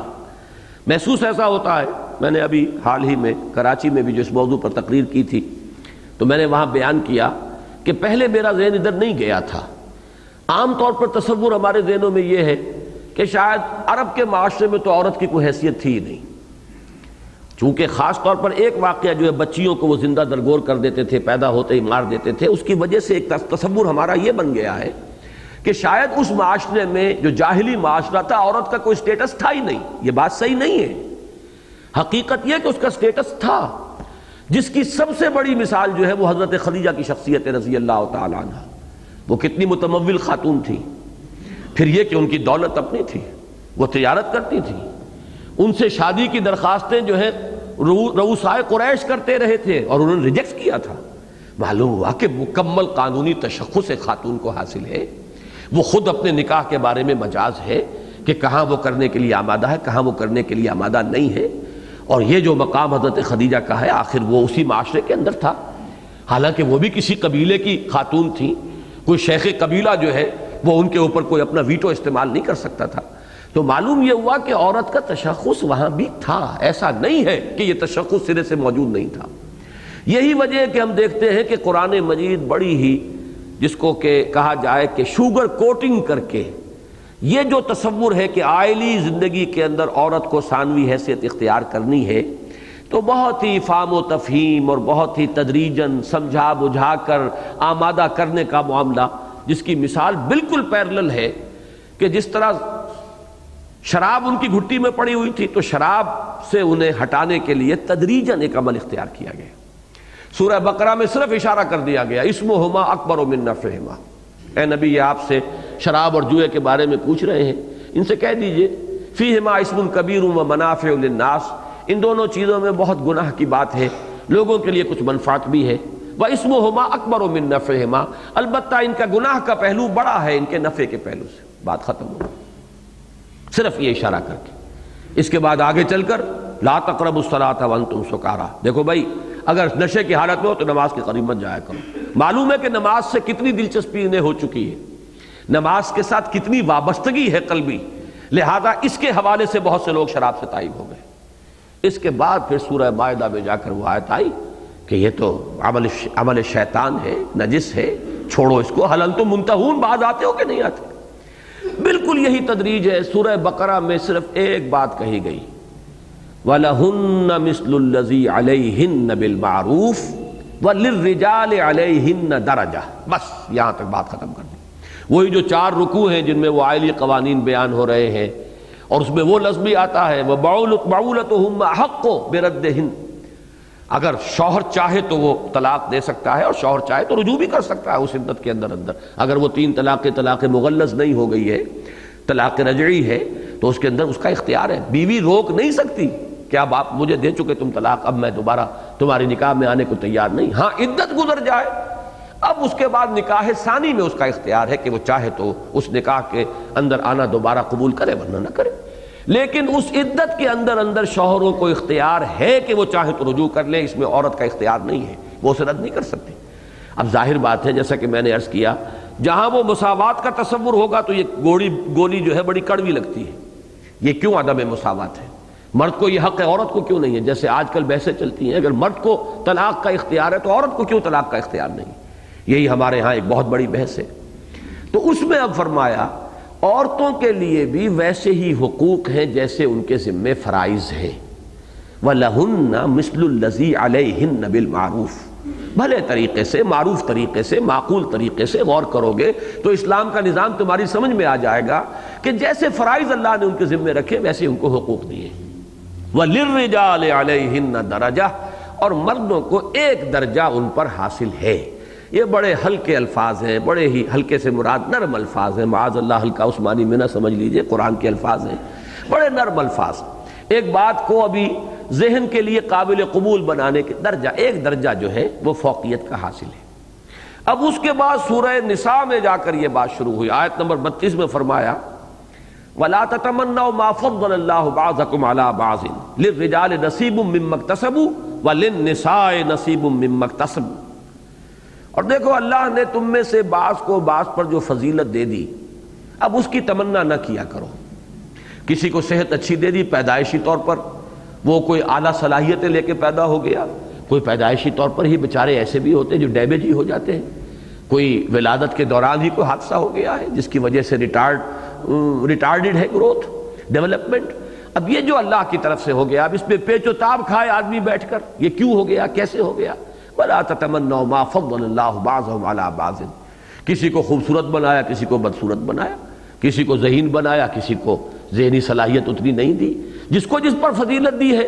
اب بندے کا کام یہ ہے کہ وہ اپنے خالق کے، جیسے کہ حضرت علی کا وہ شعر ہے بڑا پیارا، رضینا قسمت الجبار فینا لنا علم وللجہال مالو، ہم پورے مطمئن ہیں، راضی ہیں، اللہ نے جو بھی تقسیم ہمارے بارے میں کی ہے کہ ہمیں اس نے علم دیا ہے، جاہلوں کو دولت دے دی ہے، لیکن ہم راضی ہیں، ہمیں کوئی اس پر حسد نہیں ہے کہ جاہلوں کے پاس دولت کیوں آ گئی۔ رضینا قسمت الجبار فینا لنا علم وللجہال مالو۔ تو یہ جو ہے اللہ کی رضا کے ساتھ راضی رہنے کا ایک تقاضا یہ بھی ہے کہ وَلَا تَتَمَنَّوْا مَا فَضَّلَ اللَّهُ بَعْضَكُمْ عَلَى بَعْضٍ۔ مزید نمبر 2 اس کے اندر پھر وہی کڑوی گولی کو ذرا شوگر کوٹ کرنے کے لیے فرمایا لِلرِّجَالِ نَصِيبٌ مِّمَّا اكْتَسَبُوا وَلِلنِّسَاءِ نَصِيبٌ مِّمَّا اكْتَسَبْنَ۔ لوگ مرد جو نیکی کمائیں گے اس میں سے حصہ پائیں گے، اور جو عورتیں نیکیاں کمائیں گی وہ اس میں سے حصہ پائیں گی۔ یعنی اخلاقی تشخص تو تمہارا برابر ہے، اس میں تو کوئی کمی نہیں ہے۔ اگر کوئی فرق کیا جا رہا ہے اونچ نیچ کا تو وہ آئلی نظام کے اندر کیا جا رہا ہے۔ باقی جہاں تک اصل زندگی آخرت کی زندگی ہے، ان دار الآخرۃ لہی الحیوان لو کانوا یعلمون، وہاں کے مراتب، وہاں کے درجات، وہاں کی بلندیاں کھلی ہوئی ہے تمہارے لیے، عورتیں محنت کریں۔ اب دیکھیے کہ حضرت مریم کا جو مقام ہوگا، حضرت عائشہ صدیقہ کا جو مقام ہوگا، حضرت خدیجہ الکبریٰ کا جو مقام ہوگا، حضرت فاطمہ زہرا کا جو مقام ہوگا، حضرت آسیہ کا جو مقام ہوگا، اب اس مقام کو کتنے کروڑوں انسان ہوں گے کہ جو دیکھیں گے اور یعنی حسد تو یہاں نہیں کہنا چاہیے، رشک کریں گے کہ ان کو اللہ نے کیا مقام دیا۔ تو وہ مقامات کھلے ہوئے ہیں۔ یہاں بھی کسب سے مراد در حقیقت یہ دنیاوی معاشی کسب نہیں ہے، بلکہ نیکی اور بھلائی اور نیکیاں اور خیرات، وہی charities that soothe and heal and bliss, یہ وہ کسب ہے۔ للرجال نصیب مما اکتسبوا وللنساء نصیب مما اکتسبوا۔ اب اس کے بعد آگے چل کر پھر وہ آیت آئی الرجال قوامون علی النساء بما فضل اللہ بعضهم علی بعض۔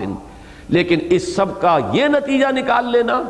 جو بدقسمتی سے ہمارے بہت سے لوگوں کے ذہنوں میں بیٹھ گیا ہے کہ شاید عورت جو ہے وہ اپنا کوئی اخلاقی تشخص بھی، ایک آزادانہ اخلاقی تشخص نہیں رکھتی، اس کی نفی ہے جو ان 3 آیتوں میں کی جا رہی ہے کہ عورت ایک مکمل فری مورل ایجنٹ ہے، جیسے مرد ایک مکمل فری مورل ایجنٹ ہے، جیسے اخلاقی تشخص اس کا ہے ویسے ہی عورت کا ہے۔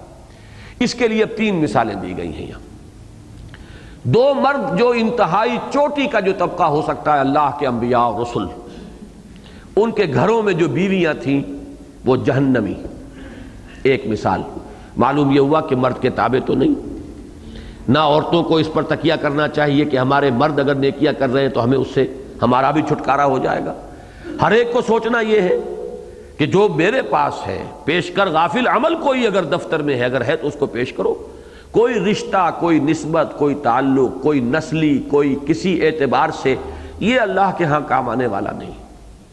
یہی وہ بات ہے جو حضور اپنے گھر کے، اپنے خاندان کی خواتین کو لے کر بیٹھتے تھے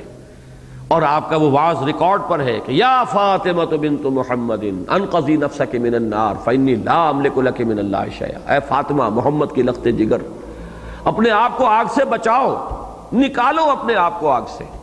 اس لیے کہ مجھے کوئی اختیار نہیں ہوگا اللہ کے ہاں تمہارے بارے میں، جو محبت ہے وہ ہے، فاطمہ تو بذات منی، میرا جگر گوشہ ہے۔ اتنی محبت کرتے تھے کہ جب آتی تھی حضرت فاطمہ ملنے کے لیے، ملاقات کے لیے، تو خود کھڑے ہو کر اپنی جگہ انہیں بٹھاتے تھے۔ یہ یعنی اعزاز کہہ لیں، محبت کہہ لیں، لیکن یہ کہ اے فاطمہ خود کرو، خود بناؤ، خود کماؤ، خود اپنے آپ کو جہنم سے بچانے کی فکر کرو۔ یا صفیۃ عمۃ رسول اللہ انقذی نفسک من النار فانی لا املک لک من اللہ شیئا، اے صفیہ اللہ کے رسول کی پھپھی، اپنے آپ کو آگ سے بچاؤ، نکالو، اس لیے کہ مجھے کوئی اختیار نہیں ہوگا قیامت کے دن تمہارے بارے میں۔ یہ ہے وہ بات جو سب سے پہلے دو مثالیں دے کر وہ انتہائی مثالیں ہو گئیں، کہ ایک تو ہے عام کوئی انسان، بہرحال وہ چاہے یعنی داخل بھی ہو جائے جنت میں کچھ سزا وغیرہ جھیل کر، لیکن یہاں تو ایسی سزا دی ہے کہ ان کی مثال وہ دی گئی ہے کہ ایک طرف وہ چوٹی کہ حضرت نوح اور حضرت لوط، ضرب اللہ مثلا للذین کفروا امرأۃ نوح وامرأۃ لوط، اللہ تعالیٰ نے مثال بیان فرمائی ہے کافروں کے لیے۔ کافروں کے لیے کس معنی میں؟ کہ انہیں کوئی تکیہ اور بھروسہ جو ہے اپنی رشتہ داری پر، اپنے تعلق پر، کسی کے ساتھ نسبت پر، کسی کے نسل سے ہونے پر، اس کے اوپر کوئی تکیہ اور بھروسہ نہیں کرنا چاہیے۔ یہ ان کے لیے آخری مثال ہے آنکھیں کھول دینے والی، نوح کی بیوی اور لوط کی بیوی، کانتا تحت عبدین من عبادنا صالحین، اس کو آن کر دیجئے، خراب ہو گیا۔ وہ دونوں تھیں ہمارے دو بہت نیک بندوں کے تحت، یہ لفظ آ گیا تحت عبدین من عبادنا صالحین۔ آئلی زندگی کے اندر یہ ماتحتی کا تصور جو ہے وہ یہاں بھی موجود ہے۔ یہی جو وہ کڑوی گولی ہے جو عورت جو ہے اس دور میں بھی آسانی سے اپنے حلق سے اتارنے کو تیار نہیں تھی، یہی وجہ ہے کہ اس قدر تدریج کے ساتھ وہ بات جو ہے ان کے ذہن اور دل میں اتاری گئی، اور آج بھی جو طوفان ہے وہ اسی بنیاد پر ہے کہ وہ اس ماتحتی کے تصور کو قبول کرنے کے لیے تیار نہیں۔ تو ایک طرف سورہ نساء کی وہ آیت الرجال قوامون علی النساء، دوسری طرف اس آیت کو ذہن میں رکھیے کانتا تحت عبدین من عبادنا صالحین۔ اور اس میں ضمنی طور پر ایک اور نقطہ بہت اہم ہے کہ جلیل القدر پیغمبر، چوٹی کے لوگ، ان کے لیے بھی عبدین، وہ ہمارے دو بندے تھے، صالح بندے۔ یوں سمجھیے کہ کتنا ہی اونچا مقام ہو جائے انسان کا، لیکن اللہ کے سامنے اس کا مقام جو ہے وہ بندگی ہی کا ہے، الوہیت میں شامل نہیں ہو جاتا۔ دنیا میں گمراہی اور شرک اور کفر کا ایک بہت بڑا گوشہ جو ہے وہ اسی پر مبنی ہے کہ جن کی شخصیات سے، جن کی سیرتوں سے، جن کی روحانیت سے، جن کے علو مرتبت سے لوگ متاثر ہوتے ہیں، پھر انہیں انسانوں کی فہرست میں سے نکال کر بندگی کے مقام سے اٹھا کر انہیں بھی کسی نہ کسی درجے میں الوہیت کے مقام پر بٹھا دیتے ہیں۔ تو اس کی نفی قرآن مجید کرتا ہے، بار بار حضور کے لیے لفظ عبد لا کر، سبحان الذی اسریٰ بعبدہ لیلا من المسجد الحرام الى المسجد الاقصی تبارک الذی نزل الفرقان علی عبدہ لیکون للعالمین نذیرا الحمدللہ الذی انزل علی عبدہ الکتاب ولم یجعل لہ عوجا۔ اور سورہ جو حدید جہاں سے ہم چلے تھے، هو الذی ينزل علی عبدہ آیات بینات لیخرجکم من الظلمات الی النور، وہی اللہ جو اپنے بندے پر نازل کر رہا ہے آیات بینات، روشن آیات، تاکہ نکالے تمہیں اندھیروں سے روشنی کی طرف۔ تو یہاں بھی حضرت نوح اور حضرت لوط دونوں کا تعارف ہو رہا ہے، کانتا تحت عبدین من عبادنا صالحین۔ یہ لفظ صالحین جو ہے یہ بھی اس اعتبار سے اہم ہے کہ قرآن مجید نے 4 مراتب بیان کیے ہیں سورہ نساء کی اس آیت میں، فَأُولَٰئِکَ مَعَ الَّذِينَ أَنْعَمَ اللَّهُ عَلَيْهِم مِّنَ النَّبِيِّينَ والصدیقین والشہداء والصالحین وحسن اولئک رفیقا۔ تو در حقیقت یہ بیس لائن ہے صالحین کی، انہی میں سے جو اونچے رتبے پر جائیں گے وہ شہداء کے منصب پر فائز ہوں گے، اور بلند ہیں وہ صدیقیت کے مقام پر فائز ہیں، اور پھر اس سے اوپر انبیاء کا ہے، اور انبیاء میں سے بھی پھر رسول، اور رسولوں میں سے اولو العزم من الرسل۔ یہ تو معلوم ہوا کہ چوٹی کا درجہ ہے، لیکن اس چوٹی کے درجے پر پہنچ کر بھی مقام عبدیت سے انسان نکلتا نہیں ہے۔ کانتا تحت عبدین من عبادنا صالحین فخانتاہما، تو ان دونوں نے اپنے ان دونوں شوہروں سے خیانت کی۔ ابھی اس لفظ خیانت پر مجھے تفصیلی گفتگو کرنی ہے، لیکن اس آیت کا ترجمہ مکمل کر لیجئے۔ انجام کیا ہوا؟ فَلَمْ يُغْنِيَا عَنْهُمَا مِنَ اللَّهِ شَيْئًا،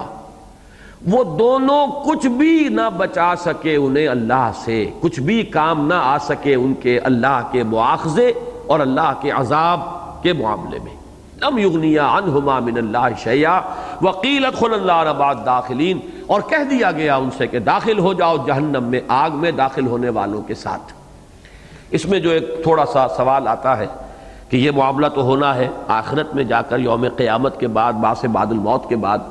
تو اس کی دو توجیحات ہیں۔ ایک توجیہ تو یہ ہے کہ آخرت اور قیامت کے واقعات کو قرآن مجید اکثر و بیشتر ماضی کے صیغے سے بیان کرتا ہے، اس لیے کہ ماضی میں قطعیت ہوتی ہے، حتمیت، قطعیت، بلا شک و شبہ۔ مستقبل میں شک رہتا ہے کہ ہوگا کہ نہیں ہوگا، لیکن جو شے ہو چکی اب اس میں تو شک نہیں۔ تو ماضی کا یہ جو خاصہ ہے کہ اس میں کسی شک و شبے کی گنجائش نہیں ہوتی، اس کے حوالے سے قرآن مجید آخرت کے اور اس یوم قیامت کے احوال جو ہے جنت و دوزخ کے، انہیں اس طرح بیان کرتا ہے گویا کہ وہ ہو چکے، اتنے یقینی، اتنے حتمی کہ ہو چکے۔ ایک تعبیر تو یہ ہے، اور دوسرا یہ کہ اس میں بھی اشارہ ہو سکتا ہے جو برزخ کا عذاب ہے، کہ جس کے بارے میں عذاب قبر کی جو اصطلاح ہمارے ہاں ہے، کہ اس میں بھی ایک ریفلیکشن ہوتی ہے، ایک پرتو جو ہے اسی کا اس عالم میں بھی، کہ ادھر آنکھ بند ہوئی ادھر کھل گئی۔ اور وہ جیسا کہ حضور نے فرمایا ایک حدیث صحیح میں کہ یہ جو قبر ہے یا یہ جنت کے باغیچوں میں سے ایک باغیچہ ہے، اور یا یہ جہنم کے گڑھوں میں سے ایک گڑھا ہے، تو اس کی جو ریفلیکشن ہو رہی ہے اس کے اعتبار سے کہہ دیا گیا، یہ دونوں امکانات ہیں۔ اصل شے کیا ہے کہ جلیل القدر پیغمبروں کی بیویوں کو بھی ان کا پیغمبروں کی بیویاں ہونا بچا نہیں سکا ہے اللہ کے عذاب سے، جبکہ ان کا اپنا عمل، ان کا اپنا کردار، ان کا اپنا رویہ، ان کا اپنا معاملہ غلط تھا۔ یہ ہے اصل شے۔ اب یہاں جو لفظ خیانت آیا ہے اس نے بڑی بحثیں ہمارے ہاں کھڑی کر دی ہیں۔ ایک رائے جو اہل سنت کی اکثریت کی رائے ہے وہ تو یہ ہے کہ مراد اس سے یہ ہے کہ انہوں نے وہ کافرہ رہیں، وہ ایمان نہیں لائیں، اور نمبر دو یہ کہ انہوں نے راز جو ہیں اپنے شوہروں کے وہ ان کے دشمنوں تک پہنچا دیے۔ اسی لیے میں نے کہا تھا کہ سورہ نساء کی اس آیت کو ذہن میں رکھیے کہ نیک خواتین کے لیے جو دو الفاظ وہاں آئے، فالصالحات قانتات، نمبر ایک وصف کہ وہ اپنے شوہروں کی فرما بردار ہوتی ہیں، حافظات للغیب بما حفظ اللہ، چونکہ ایک انسان کی سب سے زیادہ رازدار اس کی بیوی ہوتی ہے، ہر ایک سے اس کا کوئی نہ کوئی پردہ ہو سکتا ہے، بیوی سے کوئی پردہ نہیں ہے۔ اس کی شخصیت میں اگر کہیں کوئی کمی ہے، کہیں اس کے معاملات میں، یا جو بھی اس کے راز ہیں، جیسے کہ اس سورہ مبارکہ میں بھی آ چکا ہے، وہ معنوی ربط اس میں موجود ہے۔ اذ اسر النبی الی بعض ازواجہ حدیثا، یہاں پہ وہ معاملہ آ چکا ہے کہ حضور نے ایک بات اپنی بعض ازواج میں سے کسی کو بطور راز بتائی، لیکن انہوں نے اسے ظاہر کر دیا۔ تو یہ در حقیقت عائلی زندگی کی یہ بھی ایک بہت بڑی خیانت ہے۔ یہ خیانت جو ہے، میں اس لیے اس کی وضاحت کر رہا ہوں کہ ایک دوسرا نقطہ نظر ہے کہ جو ہمارے ہاں خاص طور پر وہ اس نے سوٹ کیا ہے اہل تشیع کو، اس لیے کہ ان کے دلوں میں صحابہ کرام سے ایک قد ہے، بغض ہے، خاص طور پر ازواج مطہرات، اور خاص طور پر حضرت عائشہ صدیقہ رضی اللہ تعالی عنہا اور حضرت حفصہ رضی اللہ تعالی عنہ، ان سے ایک دشمنی، ایک بغض، ایک قد۔ اس کو جیسا کہ اس سے پہلے جو حصہ گزر چکا ہے سورہ مبارکہ کا کہ ان تتوبا الی اللہ فقد صغت قلوبکما، اس کی جو تعبیر ہوئی ہے، اور جیسا کہ میں نے عرض کیا اس میں ہمارے بڑے بڑے لوگ جو ہیں اس میں کچھ انہیں مغالطہ لاحق ہوا ہے، اور اس سے فائدہ اٹھایا ایک خاص گروہ نے ان سے بدظن کرنے میں مسلمانوں۔ اسی طرح یہاں کا معاملہ ہے کہ کچھ لوگوں نے یہ رائے دی کہ خیانت ہے، یہاں کفر کا لفظ، کفر کے لیے قرآن مجید میں کہیں خیانت کا لفظ اس صراحت کے ساتھ آیا نہیں ہے۔ کافر تو کھلم کھلا کافر ہوتا ہے، وہ کہتا ہے میں نہیں مانتا، لیکن یہ کہ خیانت کا لفظ آ رہا ہے تو انہیں کہنے کا موقع ملا ہے کہ وہ بدکار تھی، زانیہ تھی، شوہر کے ساتھ خیانت، گویا کہ ان کے نزدیک وہ تو اصل میں شوہر کے ساتھ خیانت میں سب سے زیادہ جو بات سامنے آئے گی وہ یہ ہے کہ وہ وفادار نہ رہی ہو اور انہوں نے اس معاملے کے اندر جو ہے خیانت کا ارتکاب کیا ہو۔ اب اس سے پھر وہ بات آگے جوڑتے ہیں اور چلاتے ہیں، کیونکہ اہل سنت کا موقف یہ ہے کہ ظاہر بات ہے کہ انبیاء کے گھروں کے اندر ممکن نہیں ہے کہ کوئی زانیہ عورت رہ سکے۔ بحث ہے اس میں دو باتیں میں آپ سے عرض کروں گا کہ ایک تو یہ کہ اس میں نے کافی اس کے بارے میں غور کیا ان دنوں، ویسے تو یہ کہ سورہ مبارکہ کا بارہا درس دیا ہے، لیکن یہ کہ بعض مسائل جو ہیں بہت ہی پیچیدہ، میں ان عام درسوں میں ان سے صرف نظر کر کے آگے گزرنے کی کوشش کرتا ہوں، لیکن یہ اب چونکہ اس درس کا تسلسل والا سلسلہ ہمارا چل رہا ہے تو جو مسائل ہیں میں ان سے صرف نظر اس وقت نہیں کرنا چاہتا۔ تو دو باتیں ذہن میں رکھیے کہ ایک تو میرا ذہن جس بات پر ٹھکا ہے وہ یہ ہے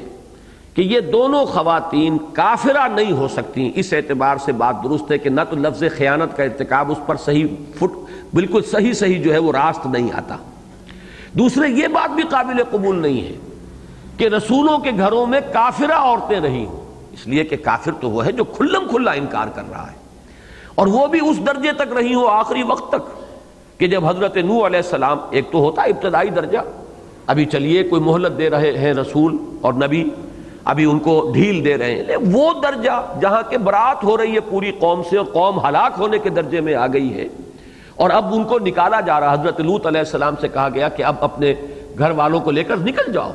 صبح سے پہلے ان کے اوپر جو ہے عذاب ہلاکت آ جائے گا۔ اس وقت تک ایک عورت کافرہ رہی ہو اور پھر وہ رسول کے گھر میں بھی رہی ہو بیوی کی حیثیت سے، تو جس طریقے سے وہ خیانت جو ہے زنا کی خیانت، وہ بھی یہاں پر یعنی کوئی اس کی مناسبت نہیں ہے کہ کسی نبی اور رسول کے گھر میں بدکار عورت رہی ہو، میرے نزدیک اسی طریقے سے اتنی ہی وزنی دلیل یہ بھی ہوگی کہ کافرہ عورت بھی آخر وقت تک نہیں رہ سکتی۔ یہاں صحیح ترین جو اطلاق ہوتا ہے اس کا وہ ہے نفاق پر۔ ایک منافق مرد یا منافق عورت جیسے مسلمان معاشرے میں گڈمڈ رہتا ہے، اسی طریقے سے کہ ظاہری طور پر وہ ایمان لائی ہو اور وہ ساتھ ہو، اور اسی پر لفظ خیانت کا بھی ارتکاب صحیح جو ہے اطلاق ہوگا کہ انہوں نے دھوکہ دینے کے لیے اپنے ایمان اور اسلام کا اظہار کیا ہو، لیکن یہ ہے کہ حقیقتاً وہ ایمان نہ لائی ہو اور ان کی ہمدردیاں اپنی کافر قوموں کے ساتھ رہیں، جیسے حضرت لوط علیہ السلام کے بارے میں تو خاص طور پر ان کی جو بیوی جو پھر ہلاک کی گئی ہے قوم کے ساتھ ہی،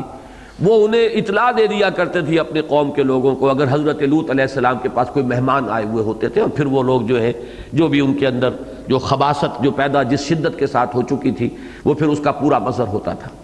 تو حضرت نوح علیہ السلام کی بیوی کے بارے میں بھی جو بات قابل قبول ہو سکتی ہے وہ نفاق کی ہے، کفر صریح کی نہیں ہو سکتی۔ اسی طریقے سے یہ خیانت جو ہے جنسی خیانت، زنا کے ارتکاب، یہ بھی ہمارے نزدیک کسی طرح بھی قرین قیاس نہیں ہے کہ نبیوں کے گھر کے اندر یا رسولوں کے گھر میں بھی کوئی بیوی اس طرح کی رہ سکتی ہو۔ البتہ خیانت، اب میں یہ سمجھتا ہوں اس کی طرف اسی مرتبہ میرا یہ ذہن منتقل ہوا ہے کہ آیت جو میں نے ابھی آپ کو سنائی ہے، یا ایھا النبی جاہد الکفار والمنافقین واغلظ علیہم، یہ آیت جو اس سورہ مبارکہ میں آئی ہے کہ بظاہر اس کے مضمون کے ساتھ اس کا کوئی جوڑ مل نہیں رہا۔ ایک جوڑ تو وہ ہے جو گہرے تدبر سے سامنے آتا ہے کہ جیسے اہل خانہ اہل و عیال کے لیے ضرورت سے زیادہ نرمی جو ہے وہ ان کو بگاڑنے کا سبب بن سکتی ہے، وہ قوا انفسکم واہلیکم نارا کے برعکس روش ہو جائے گی، اسی طریقے سے منافقین اور کفار کے ساتھ نرمی اور ڈھیل جو ہے وہ بھی ان کو اور آگے چلائے گی، ان کو انکریج کرے گی، ان کو اور بڑھائے گی اپنے کفر اور نفاق کے اندر۔ ایک مناسبت وہ ہے،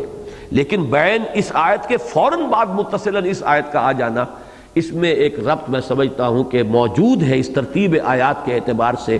کہ یہ دونوں منافق تھیں۔ یہ ممکن نہیں ہے کہ کھلم کھلا کافرہ رہی ہوں اور پھر بھی آخری وقت تک نبیوں نے انہیں اپنے گھروں میں آباد رکھا ہو۔ نفاق کا معاملہ یہ ہے کہ وہ وحی کے ذریعے سے اللہ تعالیٰ مطلع فرمائے گا تو اطلاع ہوگی، اور وہ اطلاع جو ہے پھر آخری وقت میں اللہ نے کی ہے۔ الا من سبق، جن کے اوپر کی بات طے ہو چکی ہے، حضرت نوح علیہ السلام سے بھی کہا گیا تھا کہ اب وہ وقت آ رہا ہے اپنی کشتی کے اندر تمام اہل ایمان کو اور اپنے گھر والوں کو جمع کر لو، سوائے ان کے جن کے بارے میں تمہیں بتایا جا چکا ہے، فیصلہ ہو چکا ہے، تو ان کے بارے میں آخری وقت میں اللہ تعالیٰ نے بتا دیا۔ لیکن یہ ہے کہ نفاق کا مسئلہ ایسا ہے کہ نبی بھی حتمی اور یقینی طور پر بغیر وحی کے اس کا جو ہے فیصلہ نہیں کر سکتا کہ فلاں شخص منافق ہے، اس لیے کہ ضعف ایمان اور نفاق اپنے ظاہری رویے کے اعتبار سے تو بہت قریب قریب ہیں، بہت ہی یوں سمجھیے کہ مردی اور نامردی قدم فاصلہ دارت، بڑا ہی باریک سا پردہ ہے ذوف ایمان اور نفاق میں۔ یہ قلب کی کیفیت جو ہے اس کو تو اللہ تعالیٰ مطلع فرماتا ہے اپنے انبیاء کو وحی کے ذریعے سے، اور وہ اللہ تعالیٰ کا فیصلہ ہوتا ہے، جب چاہے مطلع فرمائے۔ یہ بات یہاں فٹ بیٹھتی ہے، نہ زنا والی بات فٹ بیٹھ سکتی ہے اور نہ ہی اس میں جو ہے وہ کفر والی بات بھی جو ہے طبیعت قبول نہیں کرتی کہ رسولوں کے گھروں میں کھلم کھلا کافرہ بیویاں جو ہے، اور وہ بھی اس آخری وقت تک رہی ہوں جبکہ اللہ کی طرف سے ان کی قوموں پر ان کے کفر کی پاداش میں عذاب استیصال نازل کیا جانے والا ہو۔ البتہ ایک بات یہاں دوسری میں عرض کر دوں، یہ بھی ایک بڑی اصولی بحث ہے اور غامض ہے، اہم ہے، اس لیے ذرا اس پر توجہ صرف کریں۔ ایک مرتبہ ایک بہت بڑے عالم دین سے بات ہو رہی تھی تو میں نے یہ چند حوالے دے کر ان سے بعض سوالات کیے، پھر اپنی ایک رائے ظاہر کی تو انہوں نے بھی میری رائے کے ساتھ اتفاق کیا۔ یہ دنیا اللہ تعالیٰ نے انسان کی اس دنیا کی زندگی کو قرار دیا ہے امتحانی وقفہ، یہ امتحان ہے۔ قلزم ہستی سے تو ابرا ہے مانند حباب، اس زیاں خانے میں تیرا امتحان ہے زندگی، خلق الموت والحیات لیبلوکم ایکم احسن عملا۔ اب اگر حقائق بالکل مبرہن کر دیے جائیں تو امتحان نہیں رہتا۔ امتحان تو تبھی رہتا ہے کہ جب کہ کچھ پردے پڑے ہوئے ہوں۔ اگر پردے ہیں تو امتحان ہے، جب پردے آخرت میں اٹھ جائیں گے اب امتحان کا ہے کہ اب تو ابو جہل جو ہے وہ سب سے بڑا مومن بن جائے گا، جیسے کہ فرعون جب غرق ہو رہا تھا تو اس نے کہا تھا کہ میں ایمان لایا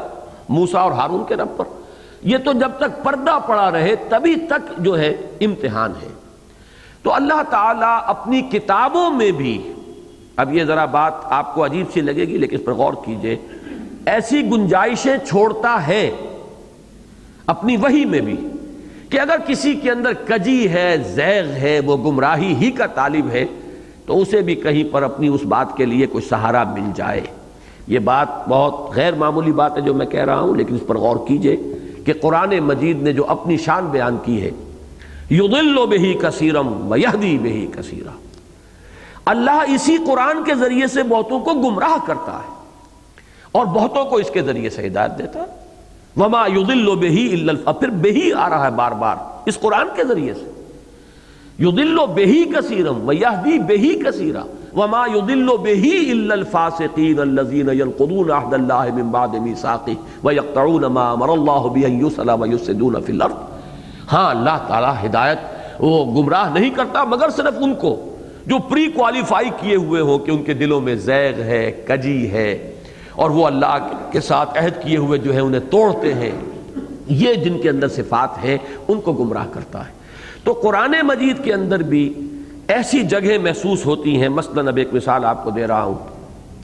یہ بھی ہمارے ہاں ایک گروہ کا، اور خاص طور پر اس گروہ کا جس کا میں نام لے رہا ہوں بار بار، ان کے ہاں ایک قول یہ بھی ہے کہ حضرت نوح علیہ السلام کا جو بیٹا ہلاک کیا گیا وہ ان کے صلب سے نہیں تھا۔ اہل سنت میں سے بھی بعض نے یہ رائے ظاہر کی ہے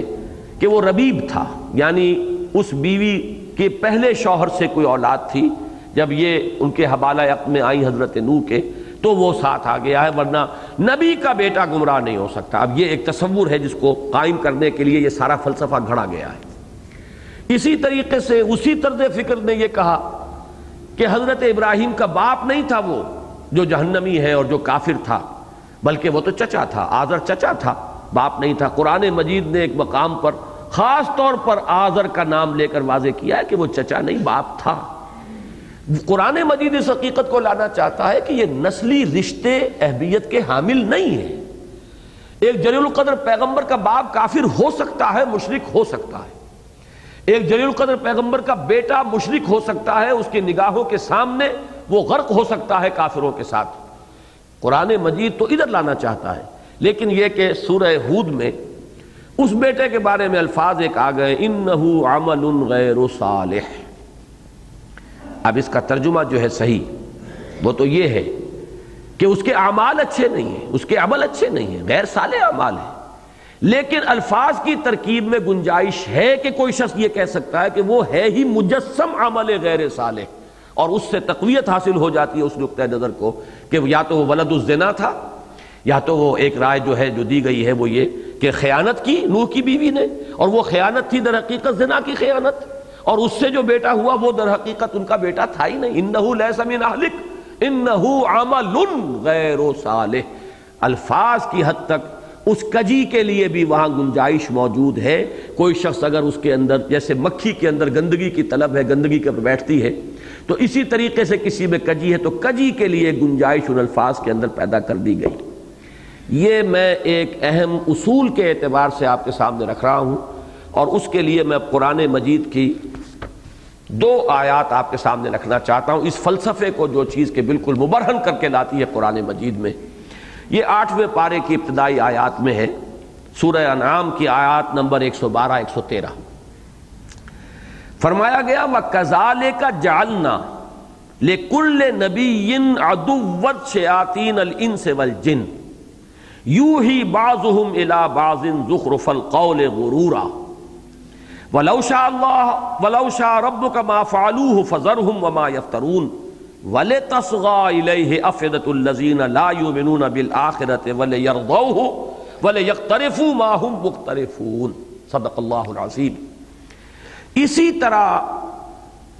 ہم تمام نبیوں کے دشمن بناتے رہے ہیں شیاطین انس اور شیاطین جن کو۔ اللہ تعالیٰ اپنی طرح منسوب کر رہے ہیں کہ ہر نبی ہر رسول کے لیے دشمن ہم نے کھڑے کیے، شیاطین انس اور شیاطین جن، انسانوں میں سے بھی اور جنات میں سے بھی۔ وہ ایک دوسرے کو بڑے ملمہ والے قول جو ہیں ایک دوسرے کو وحی کرتے رہتے ہیں، اور اگر تیرا رب چاہتا اے محمد صلی اللہ علیہ وسلم ما فعلوہ ہو تو وہ ہرگز یہ نہ کر سکتے۔ یعنی انبیاء کے لیے جو مخالف قوتیں میدان میں آتی ہیں یہ اللہ کے اذن کے بغیر تو نہیں ہے۔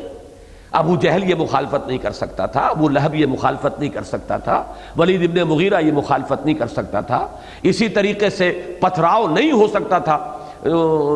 طائف میں۔ یہ سب کچھ ہے اذن رب کے بغیر نہیں ہو رہا۔ وَلَوْ شَاءَ اللَّهُ وَلَا شَاءَ رَبُّكَ مَا فَعَلُوهُ، اگر تیرا رب چاہتا، اس کی قدرت ہے،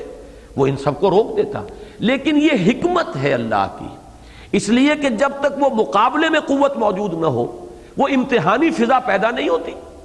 کیسے معلوم ہوگا کہ کس میں حق کی طلب ہے اور کس میں نہیں ہے، کس میں صبر کا مادہ ہے اور کس میں نہیں ہے، کس میں استقامت ہے اور کس میں نہیں ہے، کس کی فطرت جو ہے وہ کس درجے کج ہو چکی ہے اور کس کی فطرت جو ہے وہ کتنی اپنی اصل صلاحیت کے اوپر برقرار ہے۔ یہ ساری شفٹنگ، یہ ساری چھانٹی جو کرنی ہے، یہ چھانٹی جو ہے اس کے لیے لازم ہے کہ ایک امتحانی فضا برقرار رہے۔ اور امتحان کیسے ہوگا اگر خیر ہی خیر ہو اور شر اس کو مقابلہ کرنے کے لیے میدان میں موجود نہ ہو۔ تو یہ جو کشمکش خیر و شر ہے یہ خود اللہ تعالیٰ کی اس حکمت تکوینی اور حکمت تخلیق کا ایک جز ہے۔ یہ اس لیے میں اگلی آیت میں آئے گی اصل بات، پہلے اس آیت کو اچھی طرح ذہن نشین کر لیں۔ وَكَذَلِكَ جَعَلْنَا لِكُلِّ نَبِيٍّ عَدُوًّا شیاطین الانس والجن یوحی بعضهم الی بعض زخرف القول غرورا ولو شاء ربک ما فعلوہ، اگر تیرا رب چاہتا تو وہ یہ نہ کر پاتے۔ فذرهم وما یفترون، تو چھوڑیے ان کو اور جو افترا بازی وہ کر رہے ہیں کرنے دیجئے۔ وَلِتَصْغَىٰ إِلَيْهِمْ، اب یہ لفظ صغو وہی آ گیا ہے جو اس سورہ مبارکہ میں آ چکا ہے، ان تتوبا الی اللہ فقد صغت قلوبکما، یہ وہی مادہ ہے، اسی سے یہ لفظ آیا۔ وَلِتَصْغَىٰ إِلَيْهِ أَفْئِدَةُ الَّذِينَ لَا يُؤْمِنُونَ بِالْآخِرَةِ، یہ سب کچھ ہم اس لیے کرتے ہیں تاکہ جو لوگ آخرت پر ایمان نہیں رکھتے ان کے دل ان کی طرف مائل ہو جائیں، ان کے اندر کی کجی اور خباثت ظاہر ہو۔ اگر یہ نہ ہو تو ان کی خباثت کیسے ظاہر ہوگی؟ اگر یہ کشمکش خیر و باطل، خیر و شر اور کشمکش حق و باطل نہ ہو تو نہ اہل ایمان میں سے کون کس درجے کا ہے، کس پائے کی استقامت ہے، کتنا اس میں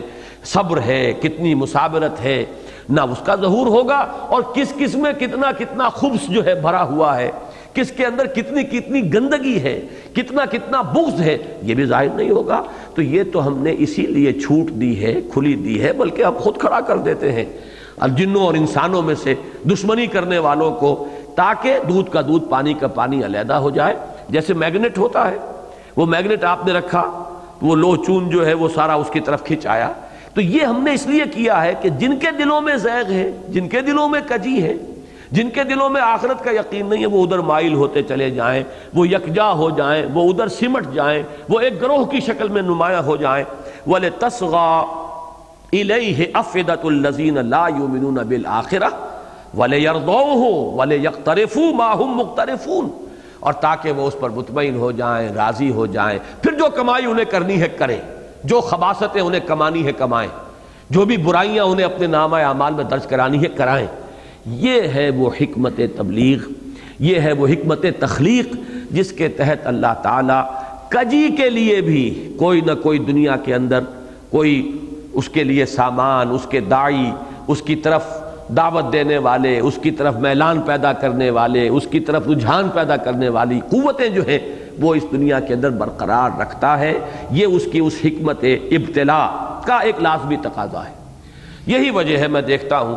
کہ اس طرح کے معاملات میں اب وہاں جو الفاظ آئے انہ عمل غیر صالح، اس کے اندر ایک امکان پیدا ہوگا جس کے دل میں کجی ہے۔ یہ جو ہمارے ہاں ایک خاص مکتبہ فکر ہے صحابہ کرام ازواج مطہرات کو متہم کرنے کے لیے،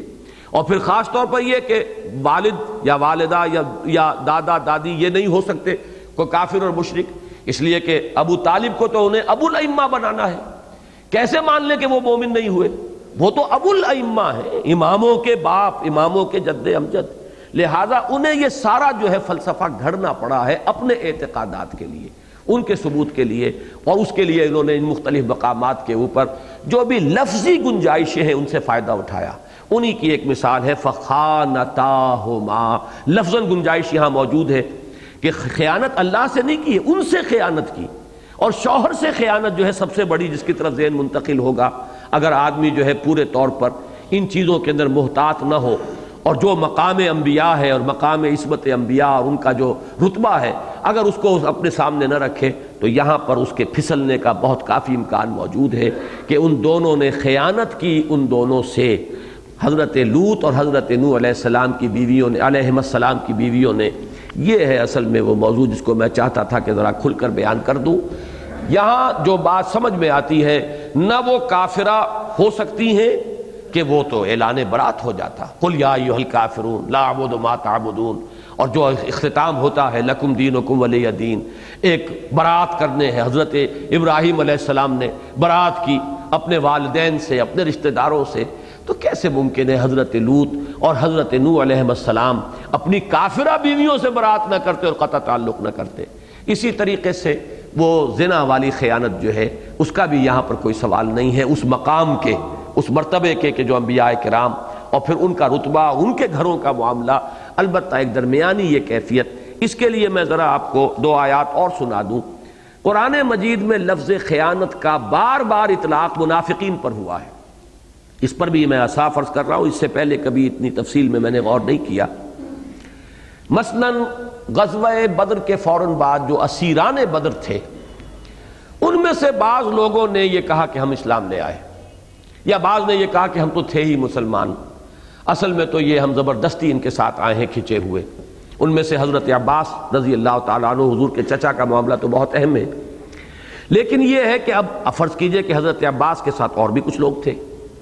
اب ان کے ساتھ کیا معاملہ کیا جائے؟ یہ آیا واقعتاً دل سے ایمان لائے ہیں، یا اس وقت جس مخمصے میں پھنس گئے ہیں اور مشکل میں گرفتار ہو گئے ہیں صرف اس سے اپنے آپ کو نکالنے کے لیے انہوں نے یہ کہا ہے؟ اب اس کے لیے لفظ آیا ہے سورہ انفال کی آیت نمبر 71 میں، لفظ خیانت۔ ان یریدوا خیانتک فقد خانوا اللہ من قبل فامکن منہم واللہ علیم حکیم۔ اے نبی، اگر یہ آپ سے خیانت کا ارادہ رکھتے ہو، یعنی آپ کو دھوکہ دینا چاہ رہے ہو، تو یہ اللہ کو بھی دھوکہ دیتے رہے پہلے۔ کفر جو ہے وہ اللہ سے دھوکہ ہے، اللہ سے خیانت ہے، لیکن وہ رسول کے ساتھ خیانت نہیں ہے۔ وہاں تو کھلم کھلا وہ کہہ رہا ہے کہ میں کافر ہوں، تو ان کا جو کفر کی روش تھی وہ گویا کہ خیانت تھی اللہ کے ساتھ، اور اب اگر یہ منافقت اختیار کریں گے تو یہ خیانت ہوگی آپ کے ساتھ۔ ان یریدوا خیانتک فقد خانوا اللہ من قبل فامکن منہم واللہ علیم حکیم۔ اللہ نے اب ان کو آپ کے قابو میں رکھ دیا ہے، اللہ تعالیٰ علیم ہے اور حکیم ہے۔ سورہ نساء میں آیات نمبر 105 تا 109 بہت اہم ہے اس لفظ خیانت کے اعتبار سے، اور سورہ نساء کے بارے میں نے بارہ عرض کیا ہے کہ طویل صورتوں میں مرض نفاق، اس کی علامات، اس کے مدارج، اس کے مظاہر، پھر اس کی جو ہولناکی ہے اور تباہ کن ہونے کی جو بات ہے، وہ طویل صورتوں میں سورہ توبہ اور سورہ نساء، اور چھوٹی صورتوں میں سورہ حدید اور سورہ منافقون، یہ گویا کہ 4 صورتیں خاص طور پر اپنے ذہن میں رکھیے کہ لفظ اگر مرض نفاق کو سمجھنا ہو تو یہ صورتیں ہیں کہ جو اصل جن کے اوپر نگاہیں مرتکز ہونی چاہیے۔ وہاں فرمایا انا انزلنا الیک الکتاب بالحق لتحکم بین الناس بما اراک اللہ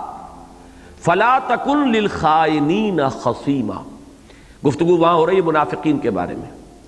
اے نبی آپ ان خائنوں کے لیے جھگڑنے والے نہ بنیے، ان کے لیے اللہ سے استغفار کرنا، ان کے لیے معافی چاہنا،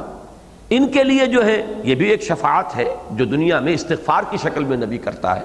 یہ بھی ایک شفاعت ہے، پروردگار معاف فرما دے۔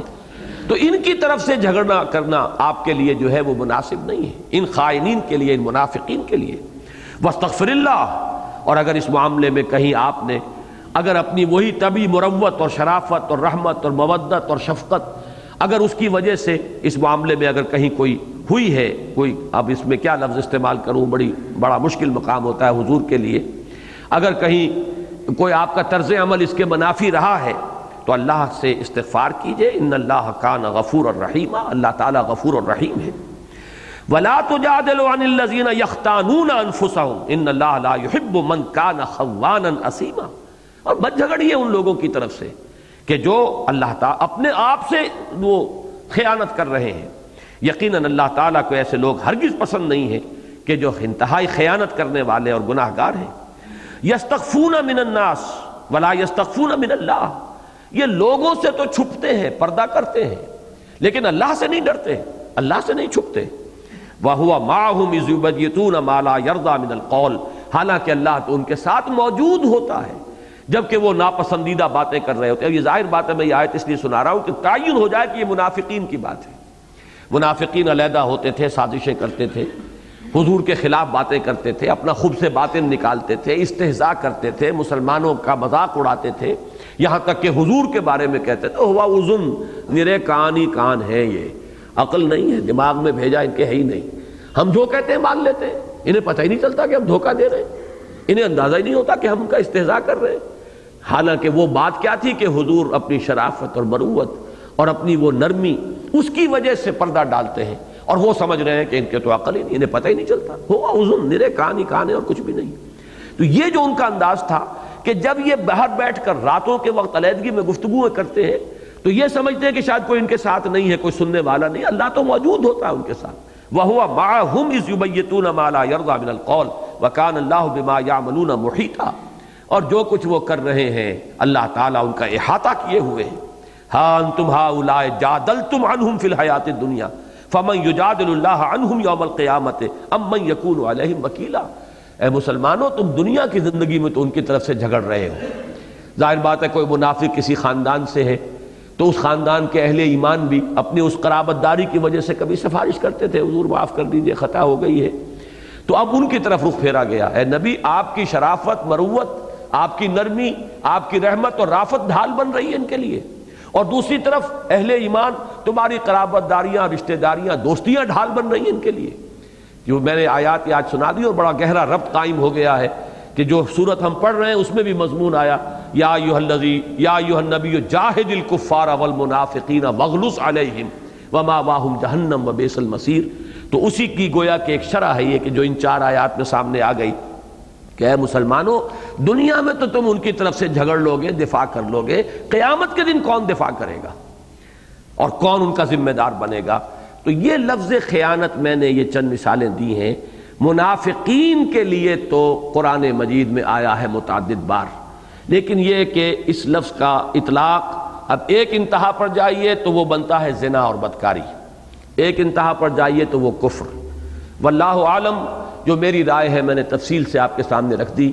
کہ اہل سنت کا یہ موقف بالکل 100% درست ہے کہ جہاں تک وہ انتہا ہے زناکاری والی اس کا تو کوئی سوال نہیں ہے، انبیاء کے مقام اور مرتبے سے کوئی مناسبت نہیں ہے اس کی، اللہ تعالیٰ کی جو سنت رہی ہے نبیوں اور رسولوں کے بارے میں اس کے ساتھ کوئی اس کا میل نہیں ہے، کوئی جوڑ نہیں جڑتا۔ دوسری طرف کفر کا معاملہ بھی اگرچہ اکثر ہمارے جو محققین ہیں، مفسرین ہیں، انہوں نے پھر اس کے مقابلے میں یہ رائے دی ہے کہ خیانت سے مراد در حقیقت یہ کفر ہے، وہ کافرہ تھی۔ تو میرے خیال میں کفر صریح اور کفر جو ہے کھلم کھلا اس کے بجائے نفاق بھی ایک درجے کا کفر ہے، ذالک بانہم آمنوا ثم کفروا فطبع علی قلوبہم فہم لا یؤمنون فہم لا یفقہون، تو وہ بھی ایک طرح کا کفر ہے۔ تو اس معنی میں لفظ منافق کا اطلاق ان کے لیے زیادہ درست ہوگا، واللہ عالم۔ اور ایک جو ہے لفظی مناسبت سے کہ وہ رازوں کو افشا کر دیتی تھیں، اس کا معاملہ جو ہے خاص طور پر حضرت لوط علیہ السلام کے بارے میں تو صراحت کے ساتھ روایات میں ملتا ہے، اور اس سورہ مبارکہ کے ساتھ اس کا ایک تعلق جڑتا ہے کہ ایک زوجہ محترمہ سے حضور صلی اللہ علیہ وسلم کی ایک زوجہ محترمہ سے بھی یہ خطا ہو گئی تھی کہ حضور کا ایک راز تھا جو انہوں نے دوسرے کو بتا دیا۔ اب آگے چلیے، جو اصل مضمون تھا اس کو سامنے رکھیے کہ عورت کی اپنی آزاد اخلاقی شخصیت ہے، اس کا کامل free independent and free moral agent ہے عورت بھی، اسی طرح جیسے مرد ہے۔ ایک انتہا مثال تو یہ آ گئی کہ مرد اللہ کے 2 جلیل القدر پیغمبر، بیویاں جہنمی۔ اب دوسری 2 مثالیں ہی برعکس دی جا رہی ہیں۔ وَضَرَبَ اللَّهُ مَثَلًا لِلَّذِينَ آمَنُوا امْرَأَتَ فِرْعَوْنَ، اور اللہ نے مثال بیان فرمائی ہے اہل ایمان کے لیے فرعون کی بیوی کی۔ یہ فرعون کی بیوی، ایک رائے یہ ہے کہ یہ بنی اسرائیل میں سے تھیں، اگرچہ فرعون کے گھر میں تھیں، ملکہ تھیں، لیکن تھیں بنی اسرائیل سے، اور یہ ظاہر بات ہے کہ اگر اسرائیلی تھیں تو وہ توحید اور دین حنیف جو ہے حضرت ابراہیم علیہ السلام کا دین، حضرت یعقوب ان کے دین پر تھیں، لیکن ظاہر بات ہے وہ قوم محکوم تھی، اور محکوم قوم کی کسی خاتون کو اگر اس وقت کے وہ جابر اور مطلق بادشاہ نے اپنے گھر میں ڈالا ہے تو اس کو اختیار تھا۔ تو اس اعتبار سے ایک رائے یہ ہے، بعض محققین اس کو نہیں تسلیم کرتے بلکہ مانتے ہیں کہ وہ تھیں بھی آل فرعون ہی میں سے، چونکہ آل فرعون میں سے جب ایک مرد ایسا نکلا، سورہ مومن جو ہے 24ویں پارے میں، جس میں کہ ایک رجل مومن من آل فرعون یکتم ایمانہ، وہ ایک مومن آل فرعون میں سے جو اپنے ایمان کو چھپائے رہے۔